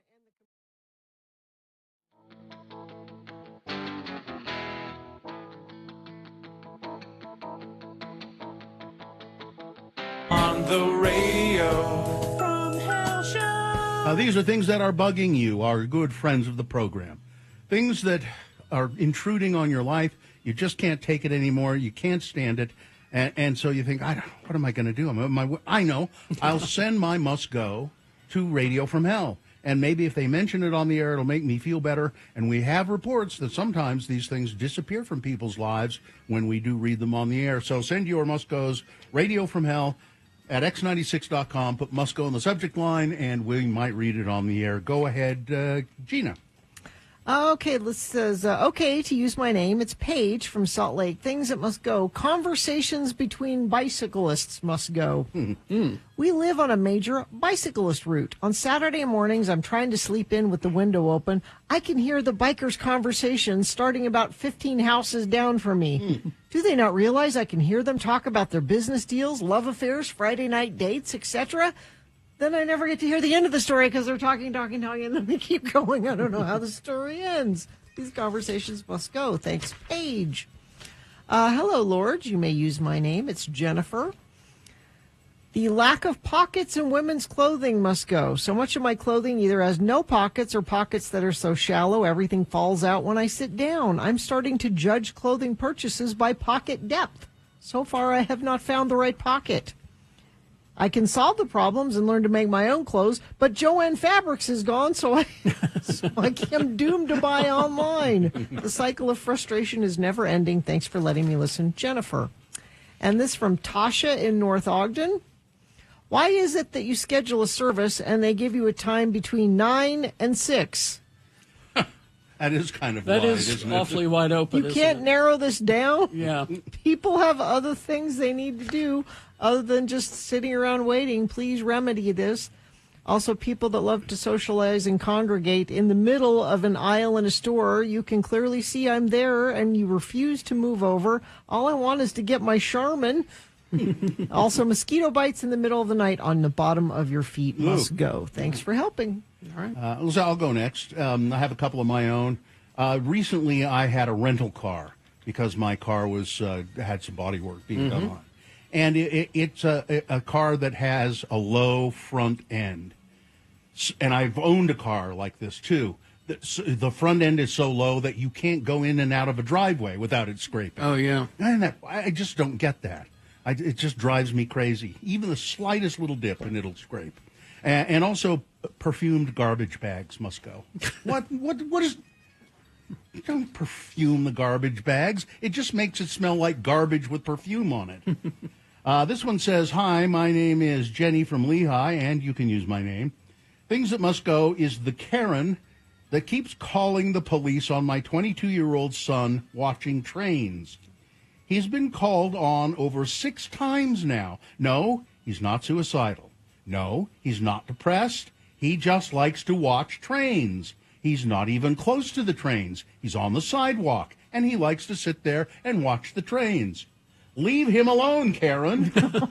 You know, you could just come outside and talk to him, and he'll tell you, I love trains. Oh, he's a foamer. Yeah, that's what they call somebody who loves trains, a foamer. Let's see, this one says, I'm back visiting Salt Lake City, and what must go is construction in Sugar House. Will it never end? No. The answer is no. How many more high-rise apartment buildings are needed? And yet the streets and the parks are still where many people live? And organized sports has to go. From the mammoth hockey family in Sandy to $120 tickets to see minor league baseball, there's got to be a better way to use money for society than this. And then finally, this one says, you can call me Corbin because that's my freaking name. All right. My list of things that must go as follows. Number 1, my oldest son saying that going to his second day of school is like going to jail because some of the fourth graders are jerks. Oh, no. Number 2, fourth grade jerk punk kids must go. Number 3, dating in 2025 versus dating in the early 2000s. Dating apps suck. Where can a single dad of 3 boys find a good woman in Utah? And number 4, aging must go. I was playing with my 3-year-old, and to avoid tripping over him, I tucked and rolled in the grass and felt a crack in my ribs. Now, said 3-year-old will fall down on the grass, stand up holding his ribs, and say, "Oh, crack!" Thanks for still being on the radio. Former in-studio friend of the program. Take care, Corbin. Carrie? All right. Let's see. The first one is from me. I have a no soliciting sign on my door. Yep. Right next to the doorbell. It's right below it. You can't miss it. Can't miss it. Nope. But some landscapers have decided that what they're going to do is they're going to put their business cards in my door. And I'm okay with that. That's fine. Just leave your I'm going to throw Don't it ring away. The doorbell. Yeah, I'm not going to hire anybody who's on my front porch. I'm just not going to, period. But if you stick it in the door, in the crack in the door, and then ring my doorbell, you're really just going to make sure that I'm going to throw it away really, really fast. So, Raphael, sorry. Sorry, Raphael. Yeah, sorry, Raphael. You shouldn't do that. A few from my wife. If you say something is white, an item of clothing, if you say something is white, and I order it, and I get it, and it's cream or ivory. Not the same thing. Not the same thing. No. Not the same thing. And fabric pockets in clothes that wad up into a tight ball when you dry them in the dryer. It's just a lump of fabric. Also, if you're going to close 3/4 of your parking lot, can you give us notice that you're going to be doing that? Also, those parking lot cracks, that wand is not going to help. I'm sorry. No? You got to do the whole thing? You got to do the whole thing. If you're going to fix it, you got to do the whole thing. Also, okay. Let's see. This one from Colleen. Companies that have begun putting, "you don't get an email often from," in the subject line. You're sending me emails every week. I get them often from you. Venues that play songs from the band you're about to see in their house music mix. Now, when the band plays the song, it won't be as exciting because I just heard it. Also, knowing that Radio from Hell will be gone someday and that it is likely that we'll get no notice to say goodbye. You are all professionals. What do they think, that you're going to launch a bunch of F-bombs, sabotage the station on your way out? I would. Well, Colleen, it's happened before. You will be missed when you go, and they won't let you say goodbye. You should throw a farewell party at one of the bars downtown. Podcasting in Seattle, where that show definitely won't work. Never. Yeah. Let's see, this is from Jackie. The thing that must go is the fact that my voice sounds nothing like how it sounds in my ears when I hear myself speaking. I played Frank Christ Presents last Thursday, and as far as I know, I sounded like any other woman calling into the radio. But when I heard the recording, I sounded like a child. Just like that moment in The Emperor's New Groove when Izuma has been turned into a kitten and says, "Is that my voice? Is that my voice?" It does sound different. If you haven't heard your voice recorded before, it does sound different. No wonder I have a hard time getting people to take me seriously. Being only 5 feet tall doesn't help either. Anyway, thanks for the Monsters and Men tickets. I enjoyed the show. And finally this, from Ruby. Everyone talking trash and being against K-pop demon hunters must go. Hey, it's the best movie ever created. Well, I don't know if I'd go that. I mean, it's enjoyable, but, Things that must go on the radio. From Hell Show. traffic, Gina, please. 2 right lanes in the shoulder are now blocked. I-15 northbound collector ramp in Sandy. Traffic is backed up to Bangor Highway on the main flow of I-15. Rolled car westbound I-80 at the summit of Parley's Canyon, blocking the left lane and shoulder. Traffic backing toward Jeremy Ranch. Crash northbound I-15, milepost 262 in Provo. Crash eastbound I-215 8th West. Crash eastbound SR 201 30th West. Northbound I-15 at 114th South. And northbound collector I-15 80th South. Center lane is closed there. Experience a celebration of cannabis culture, music, and community at the first annual CannaFest, set in the heart of Salt Lake City at the Granary Live, September 27th, a one-day festival featuring live musical performances. Find out more at x96.com. Gina just spotted this, and I've been looking for here a news story that's just breaking. At least 20 people are feared to have been gunned down after an active shooter stormed a Catholic church in Minneapolis as the parish school was holding its start of the year mass. The shooter stormed Annunciation Catholic Church at around 8:30 local time. A Catholic grade school is connected to the church. Preliminary reports indicate that several people were injured in the mass shooting, although authorities have not yet said how many victims there were. Multiple children have been taken to a nearby hospital. Minnesota State Troopers, local police, FBI agents, SWAT officers, paramedics. Large number of ambulances are currently at the scene. The gunman is dead, they said. Law enforcement sources say that there's no immediate danger to the community at this point. But they don't know how many total, how many are dead or how many are injured or. All right. We'll try and get some more on it. Gina? I'm out. Get out. Where are you going? Go. Festus's graduation. I'll tell you all about it when I get back. Go. Get out. Have fun. All right, so we're going to take a break, play a song. After the song, it's the Boner Recap Game. So join us for that. You'll win a prize. Oh, what is the prize? I should have had her say the prize before she... I think Katie knows what got it out. is. Katie knows what the prize is. But play the Boner Recap Game, and you'll win the prize. 877-602-9696 is the number to call. KXRK Provo. Do you know the prize for the... I sure do know the prize. It's right here on this paper. It's OK Go tickets coming to Redview on September 14th. There you go. OK Go tickets. 877-602-9696. KXRK Provo. We'll take a break, play a song, and play that game after these. BigOTires.com. Big O Tires, the team you trust. Get to know your local Big O Tire place. I go to the one on 2nd East and South Temple. You're in Holiday somewhere? I'm in Salt Lake, but I go to the one on 33rd. Oh, 33rd, yeah. I think it's the Olympus. Yeah, is what it's I think called. that's Big. They're all over the place. Yeah. Find one close to your house.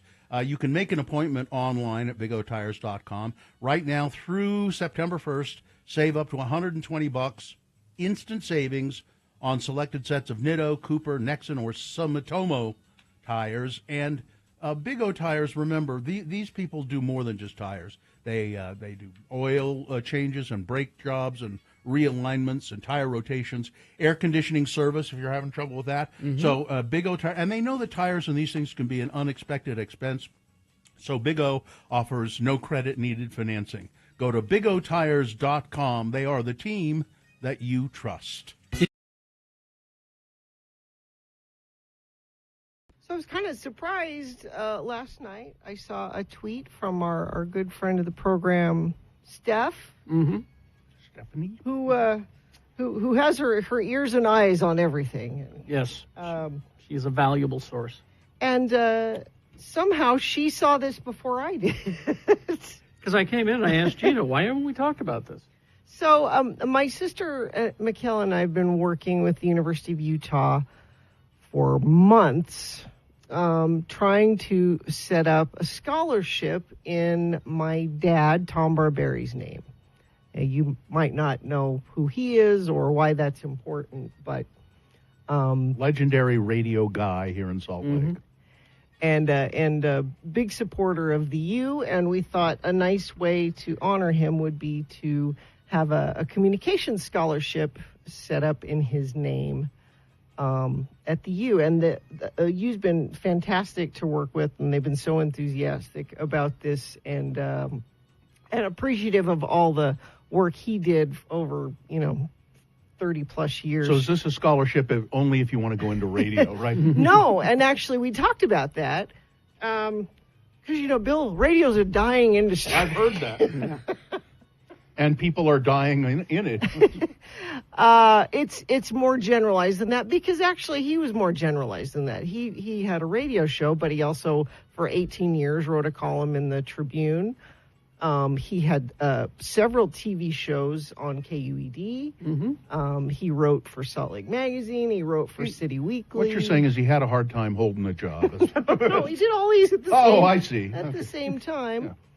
But for years, actually very similar to what we do here. If you don't know who my dad was, he had a show similar to what we do, kind of, an outlier, challenging the status quo, kind of, Well, just except it was on AM. Here, this sums it up. Just want you to know that I appreciate liberals like you and the way you judge us. It's a nice reminder that the real judgment will one day be upon us. A lot of that. So the U yesterday tweeted out a link to the scholarship. It says, to honor the legacy of late local media personality Tom Barberi, 1943 to 2021, his family's pledged $25,000 toward the establishment of the Voice of Reason Scholarship for students in the U of U Communication Department, with an emphasis in journalism. And the first scholarship will be awarded spring semester. So Can I apply? Yeah, applications are open, Bill. Okay. I don't know if you're I might want to go back to school. But you can. So I'm bringing this up for two reasons. You can apply for the scholarship. I tweeted out a link. It's on my Facebook page too. Maybe we can put it on the Radio from Hell stuff as well. But also you can donate to the scholarship. So it's a legacy scholarship, meaning my sister and I put money in it to start it. But if we raise a certain amount, it will go on indefinitely. So this scholarship will be available for years to come. But it has to reach a certain level of money. Right. So so either way, you can apply for it or help donate to it. And so how do you do that? So I'm tweeting out a link to where you can donate or apply. I've also put it on my Facebook page, and maybe we can put it on the. And again, if you apply for the scholarship, you don't have to go into radio. You don't. You could use it to do something productive. You can write for, but you can. It's the communications department's broadened what journalism is, because it's changing all the time. So it is specifically though for communications. People want to. Yeah, it's a Department of Communications scholarship with a journalism emphasis. But journalism is yeah, it's podcasts. You could be a blogger. Yeah. Any of that. Mm-hmm. So thank you, Steph, for pointing that out. Otherwise, Gina Barberi might not have known. Well, the reason I was waiting to talk about it because my sister and I are also having. So my dad died on Christmas Eve last year. Oh, that's right. And we have yet to do any kind of memorial or funeral or celebration of life or anything. But he's been buried, hasn't he? I don't know. Oh, that's another. That's another. Yeah, okay. Thing. We won't go into that. I don't know. So I hope he's not still at home. I don't think so.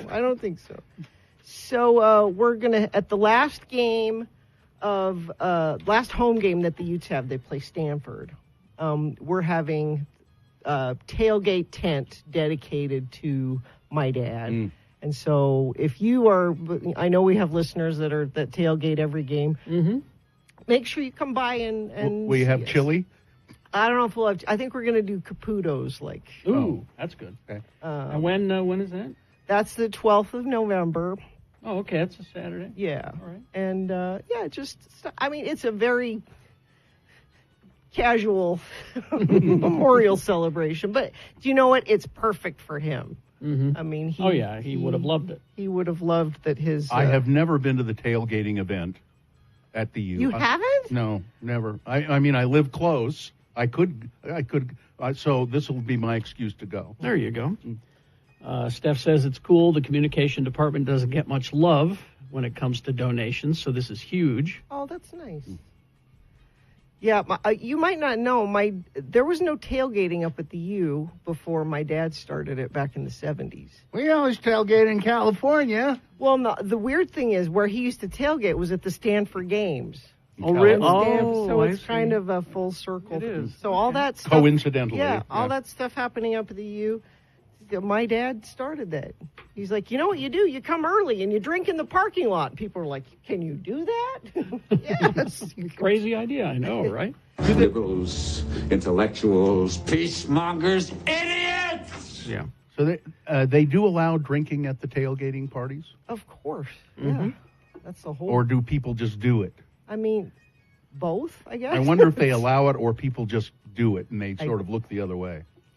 I don't know the legality of it, but I know that it happens there. So. Yeah. Well, so click on Gina Barberi's social medias and take a look there. Donate if you've a mind to. Or apply, either one. That's why I haven't gone to the tailgating, all that drunkenness. Yeah, that's it. I can't. I just couldn't do it, you know.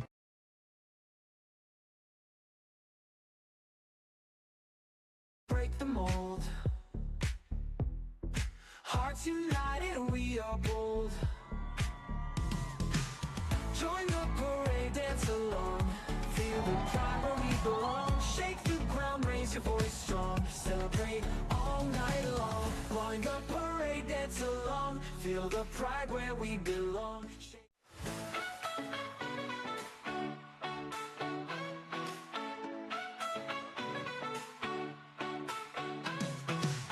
In the Pride Collective, we know how to have a good time, come show.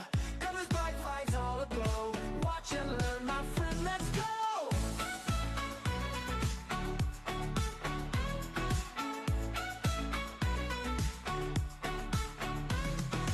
Feel the beat, it's in your soul. Rainbow lights, let's lose control. Move your body, break the mold. Hearts united, we are bold. Join the parade, dance along. Feel the pride where we belong. Shake the ground, raise your voice strong. Somebody in some city wanted to hear that song. Somebody. In some city. In some city. I don't know what city it is. Katie might know what city it is. Katie might know what city it is. And it was probably Blanche. I think it was Blanche. Probably Blanche. It was Blanche, and it was from the texting in from Kearns. Kearns. Yeah, Blanche from Kearns. Kearns. Correct. That's so Blanche. It is very Blanche. I know. All right. We got that taken care of. Good. Let's see, what are we doing here? Oh, Bonarica. Yeah, and Katie, what's the prize? The prize, oh my God, I just dropped the pen cap. Oops. The prize is OK Go tickets happening on September 14th at Redview, which is going to be beautiful. I wonder if they'll bring their treadmills. Oh, they always do a big show. I think it'd be great. Yeah. So, yeah. All right. Who do we have? Brent is here. Brent, how are you, Brent? I'm doing great. How are you? I'm well, thank you, Brent. Are you working today? I am hunting for a job, and I am quite sick of it. Oh, I'm sorry. Is there some sort of job in particular? I'm looking for marketing management. So, yeah, I'm a professional storyteller, I guess. Okay. Well, listen, Brent. I hope you. I hope you get that job, but you're going to get some free entertainment. You'll get OK Go tickets, so that'll be good. All you have to do that is would be great. All you have to do is tell me which one of these boner candidates was the winner. You ready to do that? I am ready. All right. Number one was the Beef Bandit caught with the goods. In Louisiana, a man who law enforcement dubbed the Beef Bandit was arrested. They called him the Beef Bandit because he managed to shove $800 worth of meat into his pants to steal it. Yep, pants meat. Boner candidate number two Decades of research be damned. Robert F. Kennedy Jr. and Donald Trump both announcing their theory on the real causes of autism, not the decades of research that have been done pointing to genetic factors. Or that we're able to diagnose it better now. Yeah, but we're going to find out what it is, and I think it might be some kind of a drug or some kind of environmental thing. I don't know. So that was number 2. And then number 3, America's next top racist.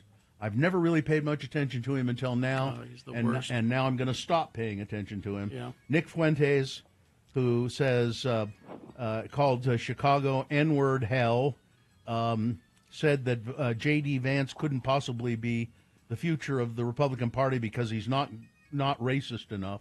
He needs to be a real racist, not a fake racist. He's married to an Indian woman, that's so he right. can't be racist enough. Yeah.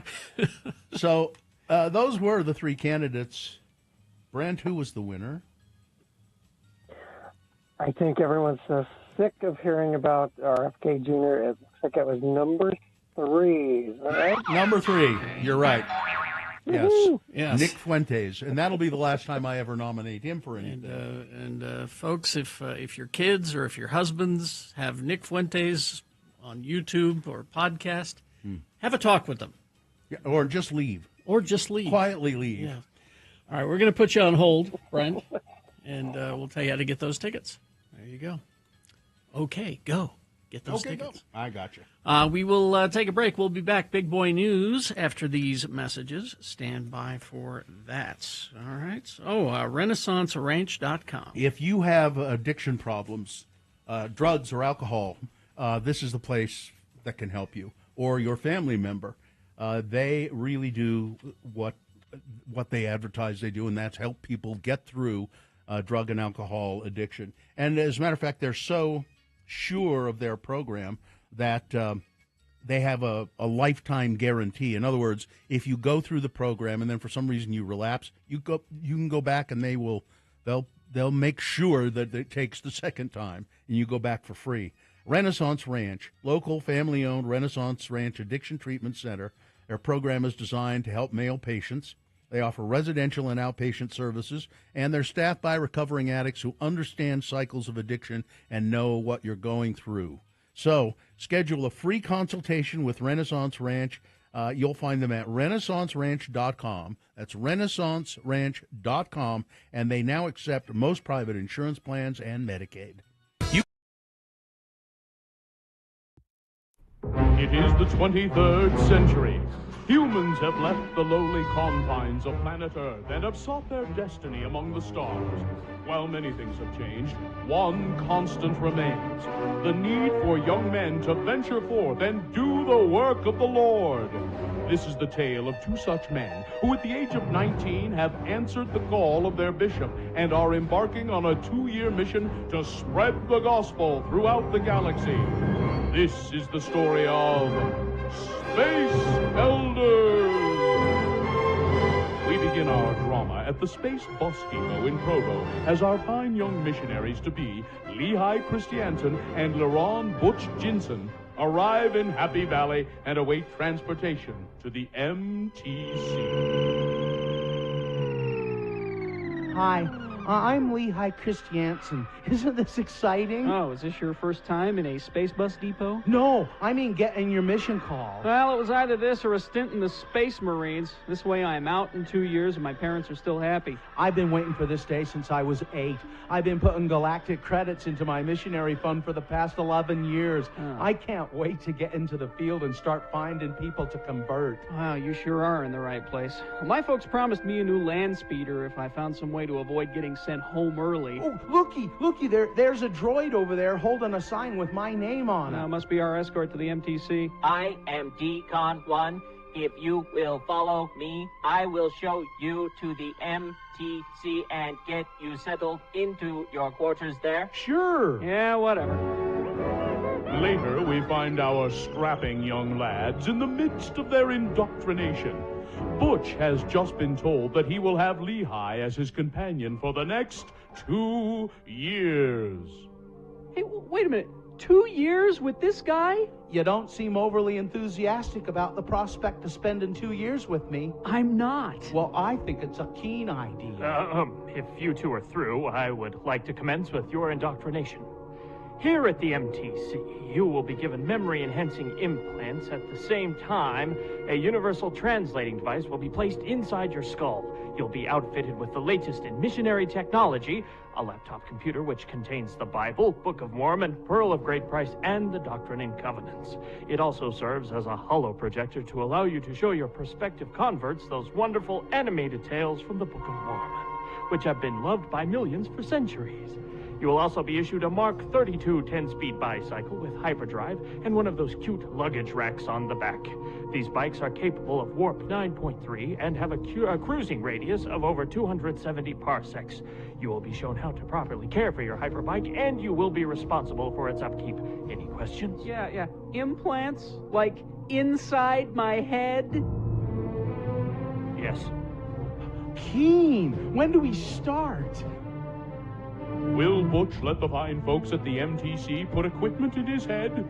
Will Lehigh volunteer to do it for them if it'll get him into the field faster? Does the Mark 32 Hyperbike come with a luggage rack standard, or is it a dealer add-on? Tune in next time for the answers to these questions and to hear our elders say... What you doing, Butch? Reprogramming my name badge so that instead of Elder LaRon Jensen, it reads Butch. I think the manual prohibits tampering with the MTC issue equipment. I'm sure it does. Hey, you want to help me put some fender flares on my bike? On our next kidney-wrenching episode of Space Elders.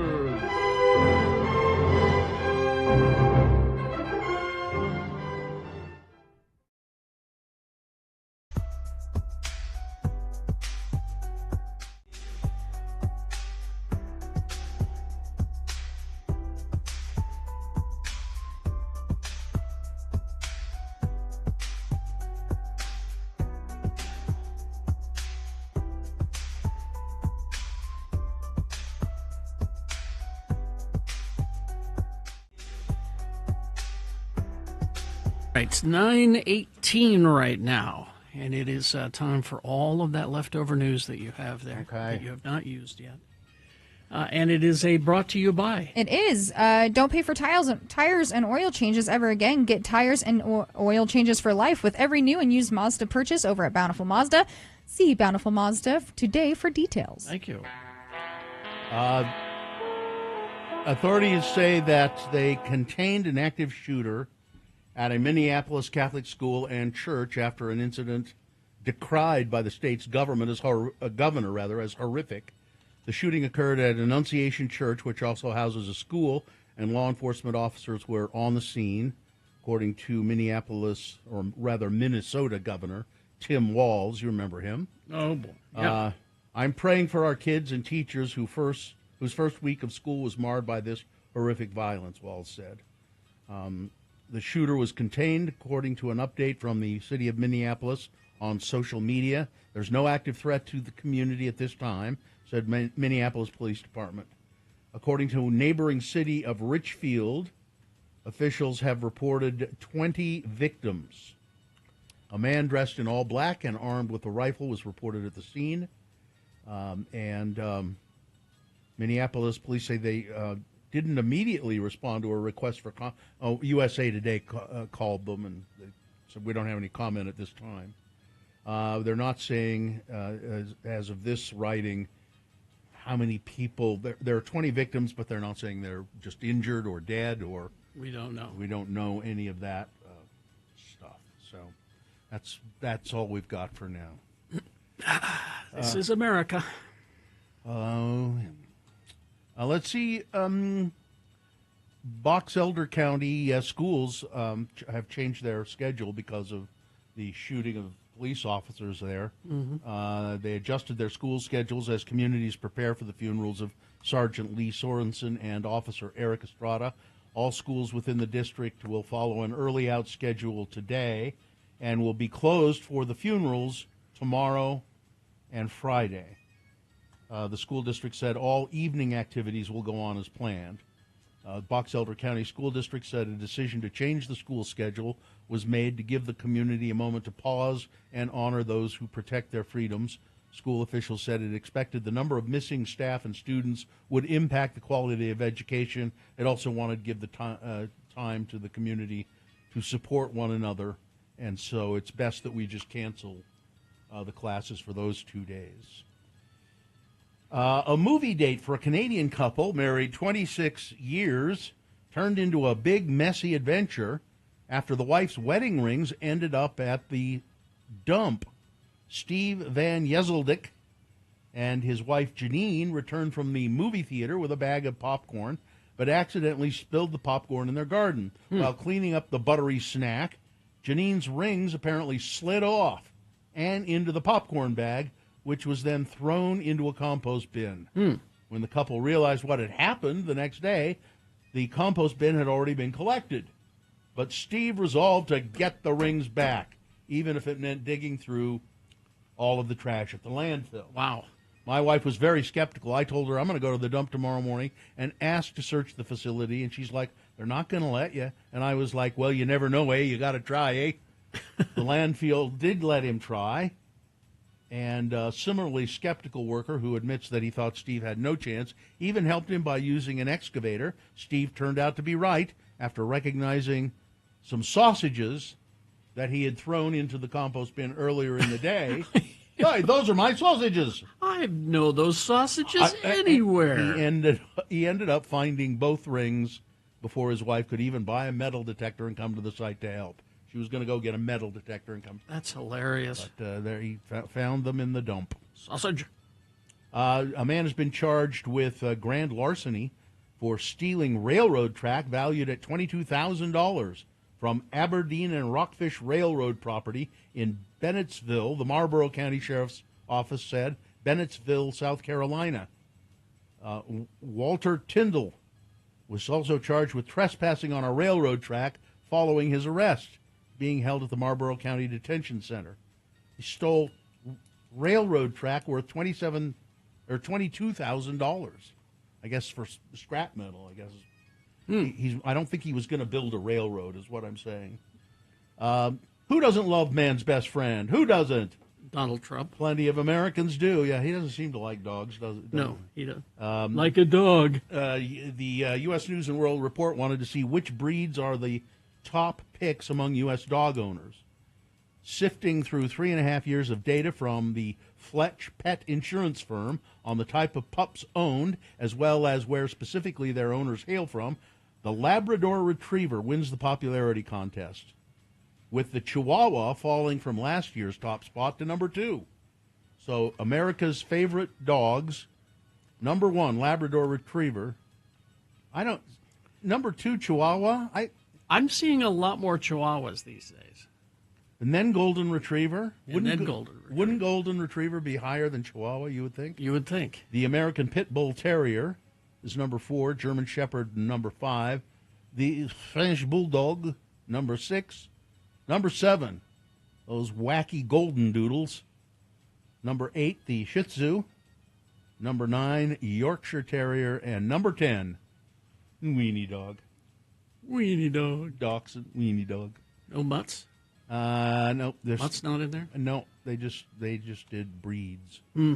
Well, I don't, because it was successful, this people who did Cobra Kai had a success with that. Yeah.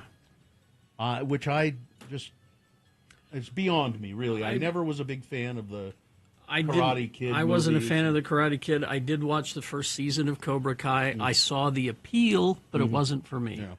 Well, they're in early discussions now to write and direct a feature film adaptation of something else which will have no appeal for me, at least, a Knight Rider. They're going to do a Knight Rider movie. Boy, if Jimmy Martin were still alive, he'd be dead. Because he loved Knight Rider.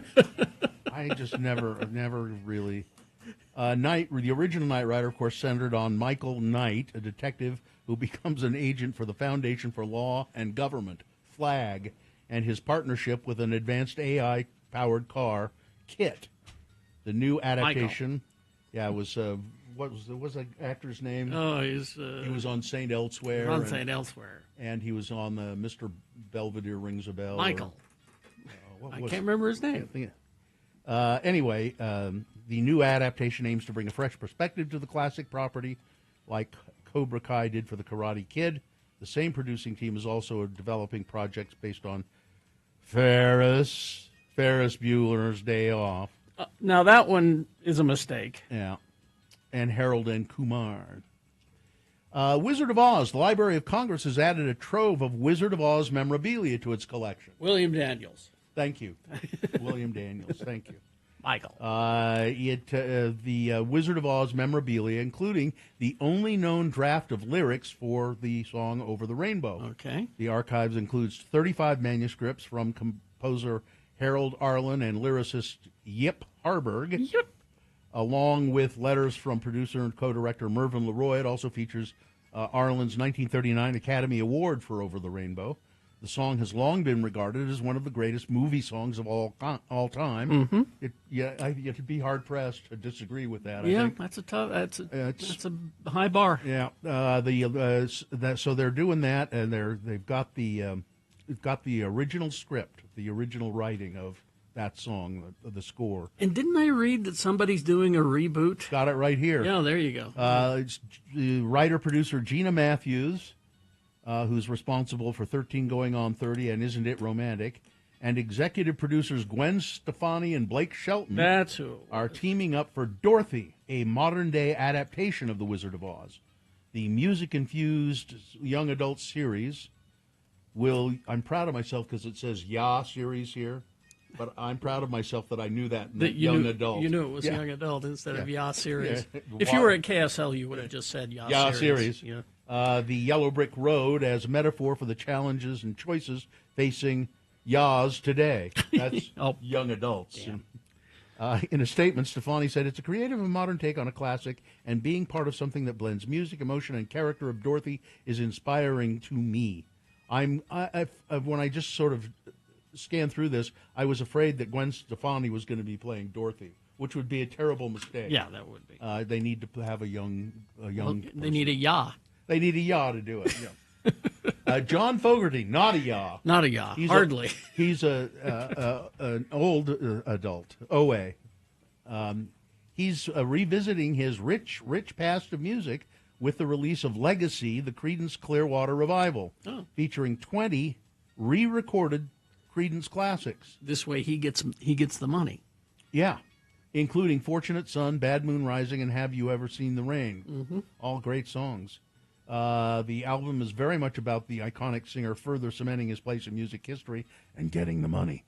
He's 80 years old now, and he'll be bringing he's going out on tour with it. Oh, good. 80 years old, and he'll be going to do it. He'll be doing a bunch of. These are mostly on the East Coast. It looks like. Love it if he came here. Yeah, that'd be great. And YouTube has been for 6 months in a row. Yep. The most watched streamer. Which Disney came in second. What are people watching on it? I don't, on YouTube? Yeah, us, of course.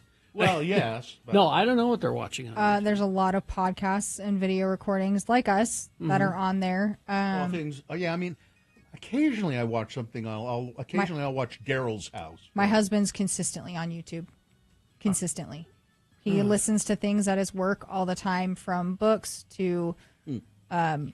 He has certain YouTubers that he just follows for their reviews and stuff like that. I use it for or Pokemon. A lot of Pokemon, you guys. I use it for sound effects. That's good. Yeah, I don't, and I'm aware of the fact that a lot of the podcasts that I listen to also are on YouTube, so I can watch them as well. Like Amy Poehler. But I don't do that because I find that I listen to podcasts mostly when I'm doing other stuff. You're doing things. You're driving. Or I'm cleaning the kitchen up, or or cooking or something. That's when I do listen to podcasts. It's a distraction from other things. Cradle of Filth has addressed the strange turn of events, but I'm not going to get into it right now. You'll just have to find out yourself why the keyboardist and co-vocalist suddenly quit the tour. Weather? Weather, we've got about a high of 77 for today, which is really nice. Low of 62. It is currently, it says it's 82% raining right now. I did see rain on the windows on the other side of the station. Yeah. So it was I reasonably can't tell wet you out now. here. I'm gonna turn off my sprinklers for a few days. But we're going to have, it's going to be cloudy and possibly off and on rain throughout the day, which hopefully it just keeps up. We've got about 70 to 75% of rain throughout the day. Yeah. Clearing up starting tomorrow. Yeah. Unfortunately, we could use all the rain. But yeah, then 81 and back into the 80s for the rest of the week. All right. Thank you very much. Thank you. We will take a break. We'll have your concert and community calendar after these. Stand by. Harmon's Chili Roast. The big chili roast is going on right now. This is the last weekend, right? Yeah, I think so, yeah. Yeah, it ends September 1st. Yes. It'll be on Labor Day, too, so it'll be Friday, Saturday, and Monday. Sunday and Monday, I think. So, but get to Harmon's and taste this stuff. These chilies are just delicious. During this time, 11 a.m. to 5 p.m., roasting and sampling will be taking place. There's a variety of chilies available, so you can choose from any heat. You know, some people maybe think that these chilies are necessarily hot. They are. No, they're not always. No. They're not. Like the Hatch green chilies are just a mild, and they're really good roasted. And the Red Butte Hatch chilies are local, so is the Pepper Lane down the Hatch chili. Yeah, local. they're excellent. And plus, you can just buy stuff that's got roasted chilies in it. Chicken enchiladas and mac and cheese. Man, that's really. They've got a specialty cheese with roasted chilies in it. So it's this weekend and Labor Day at Harmon's. So Bill teased me with murder, and so now I have to follow through. All right. Is it sponsored? No. All right. And now a morsel of murder with Gina Barberi. Radio from Hell on X96. Yeah, I got kind of shafted on that murder story I was reading because I thought I'd read that she set somebody on fire, but she didn't. I was disappointed. Well, let me see if this helps. It's a different story. Okay. All right. The family of a woman who was murdered by her pig farmer husband. Ooh. So he could have an affair with another woman, says they're haunted by her death after her body was finally found in a septic tank decades after she vanished. Wow. Relatives of Brenda Venables say her husband David has, quote, put them through hell after finally being found guilty of killing her at their home in May of 1982. Wow. The 89-year-old man has been free for 40 years. Wait, really? 40 years? He even tried to blame a serial killer for the murder. That's who did it. It was this. So he's basically gotten away with it. Mm-hmm. Now, you say pig farmer, and you think, well, surely he fed her to the pigs. No. They'll eat people. Police originally treated Brenda's disappearance as a missing person inquiry. They never searched the tank, which they should have, obviously. So he murdered his wife and put her in the tank because he wanted her out of the way so he could resume a long-standing affair with another woman. He knew the septic tank was in a secluded location, a perfect hiding place. It was on his property, so he didn't have to travel. Yeah. So he reported his wife missing, but didn't seem too upset about it. The police said, well, she was here yesterday. I don't know where she likes to travel. I don't know where she went. So everything seemed normal. The woman he was interested in said 2 weeks after his wife disappeared. He showed up at her house. This is the British press, by the way. He called round. And to try to see if she'd be interested in sex. Yeah. I was just wondering. My wife's gone. Gosh, she's been gone 2 weeks. I was wondering if you're interested in sex. Which she said okay. Oh, good. So all right. So that tells you about her. She broke up with him, and he took up with another woman. He's a serial cheater. Yeah, this man. That's known as philandering. Yes. But finally, his property was purchased by someone else. He sold the place. And he thought he was in the clear. Because surely they wouldn't go in the septic tank. Well, you have to clean those things out every once in a Well, while. they did, and they found a skull and bones. That shouldn't be there. Wait a minute. But I don't understand why he didn't feed her to the... He's a pig farmer. Why didn't he... I don't know. Maybe that's overrated. Feeding to the pig? You don't think it's really a thing? I think... They'll eat, yeah. I think they will. They will. We used to catch fish and throw them to the pigs. Really? Oh, yeah. I love that this, too. He sold the piggery, which I guess is it's not a pig farm, it's a piggery. It's a piggery. So finally, 40 years later, I mean, he's 89. He's not going to... They're going to charge him? Yeah, they convicted him. Oh, okay. Oh, they did? Yeah, they did. Okay. So he'll spend the rest of his he'll spend the next days. 6 months. Yeah. But I like this.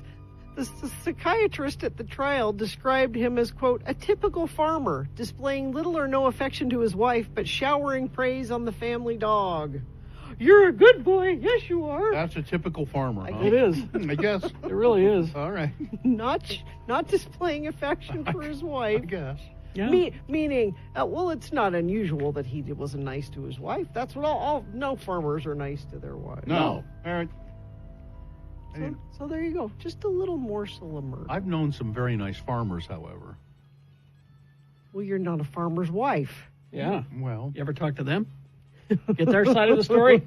No, but I've talked to plenty of farmers' daughters, if you know what I mean.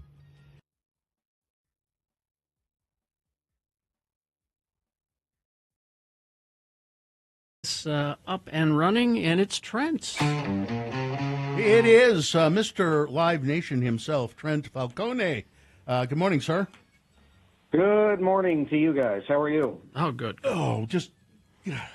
Oh, man. I mean, sounds good. Oh, shoo!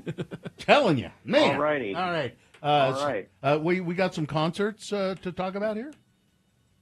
Yeah, we got a few this week. Yeah. Looks like it, You yeah. could say that. Yeah. All right. So I, for some reason, strangely feel like this is all for Carrie tonight. What? Oh, no. No. At Utah First Credit Union Amphitheater, Carrie. Hardly. Toto with Men at Work and Christopher Cross. Now, I will say this. Men at Work, I would go to see. Yeah. I saw Men at Work when they were when they were the thing, and they the Plimsolls opened for them, and it was in the Salt Palace. And the Plimsolls got like 5 songs into the set, and they got booed off the stage because everybody wanted to see Men at Work. What is the? I don't remember what's the hatred for Toto? Just not your thing, or is it? How did they hurt you? Well, they're part of the cabal of supervillains. Hey, they're a super group, Carrie. That I battle. Gotcha. Yeah. Gotcha. Yeah. All right. Well, I won't save you a seat. Moving on to August 28th. That would be tomorrow night. You've got Teddy Swims. That's at the Plaza at America First Field. That one, however, is completely sold out. Over at Utah First Credit Union Amphitheater, it's Little Big Town with Winona Judd and Shelby Lynn. Friday, August 29th, Utah First, it's Big Time Rush. Monday, September 1st, Max McNown at Sandy Amphitheater. I hear that one is also just about sold out. And then Tuesday, September 2nd, Bright Eyes returning to the Depot. On sales Friday, 10 a.m., Playboy Cardi coming to the Delta Center October 3rd, and Javi coming to the Delta Center January 16th. Lots of shows this week, so lots of tickets to give away. We're going to give you 2 tickets to see the Hives coming to the Union Event Center. That's September 13th. We're going to save Carrie a seat to that one, apparently. Please, yes. Also, 2 tickets to see Noah Cyrus, also at the Union Event Center. That will be September 23rd. We're going to give you 2 tickets to see Little Big Town Winona Judd. Again, that's tomorrow night at Utah First. And then, unless Carrie wants these, 2 tickets to see Toto and Christopher Cross and Men at Work tonight at Utah First Credit Union Amphitheater. If Gina were here, then she could take the ticket, use it to see Christopher Cross, then give me the ticket for Men at Work, and then I'd give her the ticket back for Toto, and everything would be fine. Christopher Cross is dreamy. So there you go. All of those will be in will call. 801. No, 877. 877. I'm tired. 877. What's the number? 877-602-9696. Yeah, first come, first serve on those tickets. Just call now and tell them what you want. All right. Thank you, Trent. I'm going to go take a nap, All right, Trent. see you next week. Bye. All right. Well, not quite yet. I have other things going on. Oh, okay. Yeah. So, other things happening. Friday, you've got the Revivalists with the support from Sons of Habit over at Deer Valley. You've also got the Queer Latin Nights over at Metro Music Hall. And the Utah Night Market over at Jordan Park, which They're sounds selling fun. nights? I wish. Full armors. Yeah. I assume it's like a farmer's market, but at night. On Saturday, you have I'm going to say this wrong, and I apologize now, the El Despecho? I didn't take Spanish, I took French. It is Jesse J. Joy over at Eccles Theater, and then you also have V2's Keizo coming to town at the Complex on Saturday, which would be a super fun show. He's a heavy dubstep EDM artist that likes to mix a lot of screamo into his music. It's nice. Saturday, you also have the second night of the Utah Night Market over at Jordan Park. It is the Jaws 50th anniversary over at Broadway Theater. So you can go check that out and not just watch it for your holiday. Scales and Tales show over at the Gateway Discovery Museum. And then also on Sunday, it is the second showing of Jaws, the 50th anniversary. Throughout the weekend, though, you've got the Harry Potter exhibition. This is the last weekend. Monday is the last day, and then it goes away. And it's gone for who knows how long. So if you haven't gone, go. I need to go. The Summer Showdown still happening at Broadway Theater with the Clockwork Orange versus American Psycho. I should slow down. Snowbird's Oktoberfest is still going on the weekends, Saturday and Sundays over at Snowbird. I'm going to go within the next 2 weeks because I have Lost Land soon. The Summer Bazaar at Mill Creek Common is happening on Sundays in the mornings. The Big Cottonwood Canyon Flea Market is over at Brighton Resort, and that's going on through September. The Salt Lake Fall Home Expo is going on at the Mountain America Expo Center this weekend, and the Unity Block Party with Durand Bernard over at Library Square. Then, of course, all the farmers markets. The Murray Farmers Market on Friday and Saturday. You have Downtown Farmers Market, Sandy City, and Sunnyvale Farmers Market, and South Jordan all on Saturday mornings. Wheeler Farm on Sunday mornings. So many farmers markets. Go get great things and everything to do this weekend. So Who go knew check there it were out. so many farmers? I know, right? Tomatoes. So that's going on this weekend. That is your concert community calendar. Did you grow tomatoes this year? Yes, no, I didn't grow any. No, but we've been going to farmers markets and getting tomatoes. Well, we grew some, and they're really good this year. Really delicious. What kind of tomatoes did you grow? I don't really know Red the ones. varieties. Red. A lot of little cherry The tomatoes cherry ones? and Red ones. They're just delicious. Red Beautiful. tomatoes. All right. Well, thank you. Thanks, you guys. All right. We will take a break. We will be back after some messages and a song to crawl towards the exits. Stand by for that. Bullfrog Spa's Labor Day sale. Time is running out. It's happening now through September 2nd. Their biggest sale of the year. It's the best time of year to buy a Bullfrog Spa. $5,000 off MSRP and a free water care system upgrade. You can save even more on refurbished factory-certified scratch and dent inventory available exclusively at Bullfrog Factory Spa stores. So find them at bullfrogspas.com. Ask about the special 24-month financing. You can find a location near you. They're all over the place, bullfrogspas.com. There's a couple of different ones. There's the personalized therapy with Bullfrog Spas. Jetpack therapy system includes up to 16 unique and interchangeable jetpack massages for every part of your body. It'll help you sleep better, ease your aches and pains. And if you thought about a swimming pool, maybe not. How about a swim spa in your backyard? Swim spa is less expensive than a pool. Quick installation, adjustable temperatures for all season, better insulated, easier to maintain. Designed with fitness in mind, and that's what you wanted after all, wasn't it? Bullfrogspas.com. Time's running out for the Labor Day sale. All right. So my youngest child, when I was in Rocky Horror, I said, "You come up and watch it. You might like it." No, I don't think I don't know. But they came up and fell in love with Rocky Horror. Really? and it really was a great production. Those actors up in Ogden were just terrific, and so they fell in love with the show. I think saw it again, did a painting or a drawing of Frankenfurter based on the actor in the play I was in, and had me give it to him. Oh, said my youngest child wanted you to nice. have this. Really and it was a really good. They're a very talented artist. So anyway, I got some tickets, and I think I'll go with them and with their friend. And I said, well, call Marikai, the friend, and ask if what night and if they can go, and got that all arranged. And I said, so it's okay? And they said, yeah. Marikai said when they heard you were going, oh yay, we can have a Sleigh Bill moment. I said, a what? A Sleigh Bill moment. A Sleigh Bill moment. I said, what does that mean? Well, it's slang. It means it's a good thing. Don't worry. It means they like you. So I'm looking up the slang. Have you ever heard anybody say that? No, I've not heard it in that usage. What I find is, sleigh. As for the saying sleigh, it's generally found in gay and black female culture.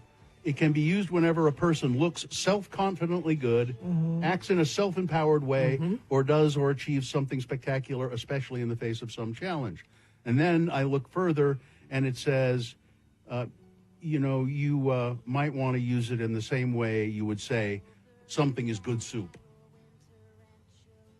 Good soup. Yeah, now that means, it means what it sounds like. Yeah. But so if you're... I'm still not sure what we'll have a Bill Sleigh moment. We can have a Sleigh Bill moment. Sleigh Bill. It means an insightful... I don't know. I still am kind it's of... a positive. It it's is. not a negative. No. I don't think... see, I've only heard it used... so like Slay Queen is where I've heard it. You're you're killing it. Like you're killing it. Yeah, exactly. That outfit is killing it. Yeah. Kinda. Yeah. That's how I... So it's a Kill Bill no. How are we having a Sleigh Bill moment? I looked in another dictionary, and it said when something is good soup.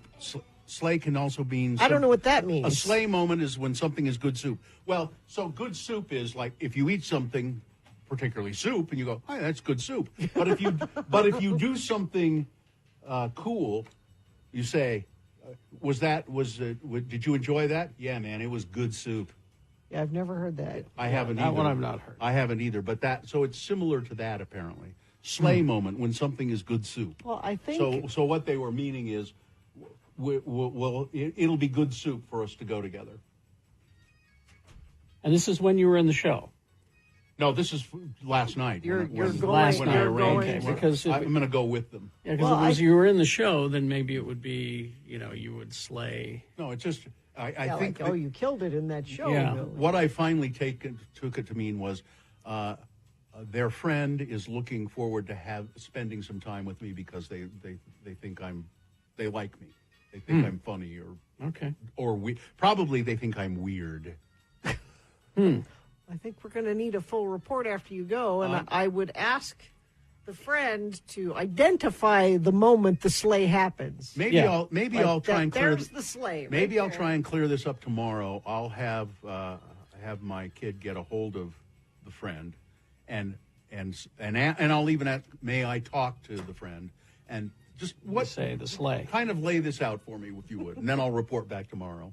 You used the word sleigh. When my child said that, I went, "Oh, huh? Huh? It's a good thing. Don't worry, it's a good thing." So I'm going to take it to mean it's like good soup. It's good soup, Dad. It's good soup. Okay.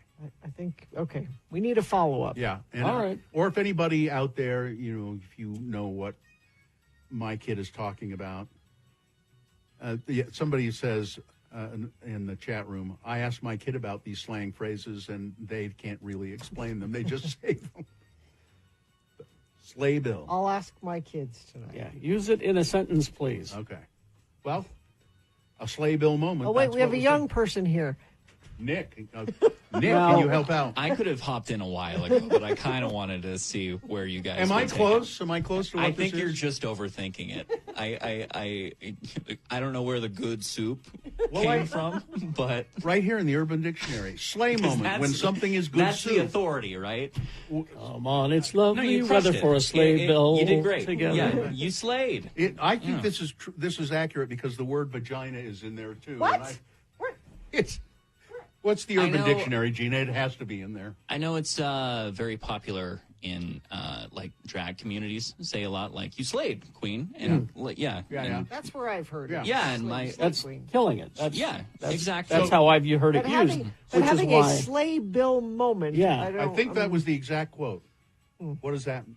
I think it is just an amalgamation of everything that we talked about and their personal Okay. affect. All right. So yeah. Yeah, when it's I a was- good thing. When It I was is, at- when I was at- 100%. when I was at Lagoon this weekend, my kids kept saying this ride is totally sleigh. Yeah. Yeah, that. So that I Right, get. is totally slay. Mhm. And spending time with me will be totally slay is Okay. what was meant by that. I think this conversation is devolving into when I told my therapist one time, I'm solid. And she's like, what is solid? How old is your therapist? Yeah. Older. No, You're good. No. Things are good. Yeah, You're good. like you're overthinking it. Yeah. 100%. No, I think what your therapist was asking you is if you.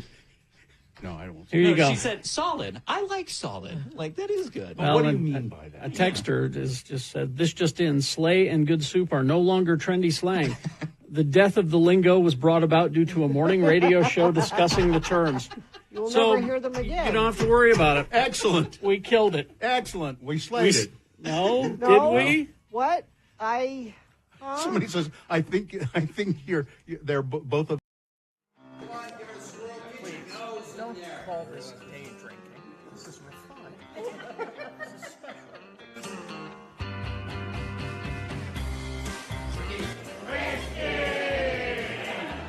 Cheers, everybody.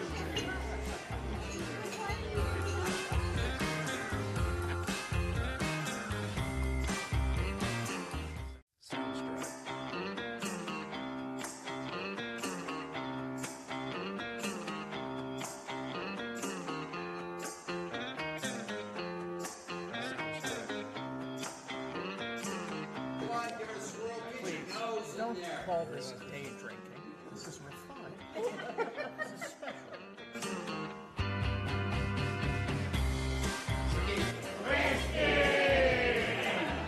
Cheers, everybody.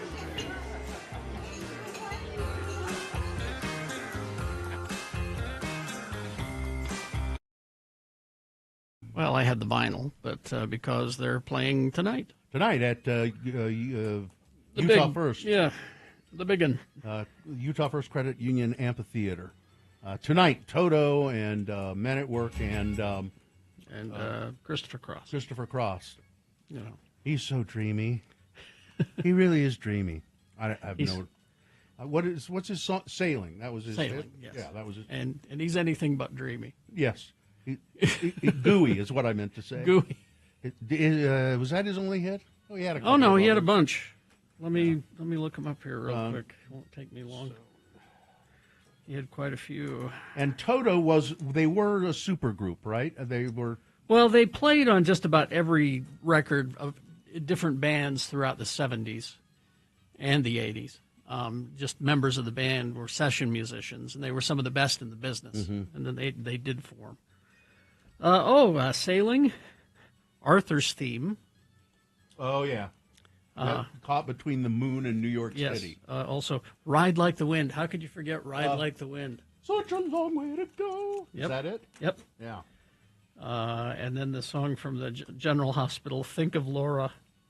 Oh yeah. he had several hits. Many. That's bizarre. Many hits. Many hits. Let's see. Toto. Yeah. Oh yeah. They were all famous. Jeff Porcaro. Yeah. David Paich, I think. They played on so many albums in the 70s and 80s, like Steely Dan and a bunch of different. They're in that yacht rock documentary that we told you to watch, but you didn't. No, I didn't, because I don't like that kind of music. Yeah. Very much. It's just learning. Well, I don't. There are certain things I already have so much learning that I don't have room for any more.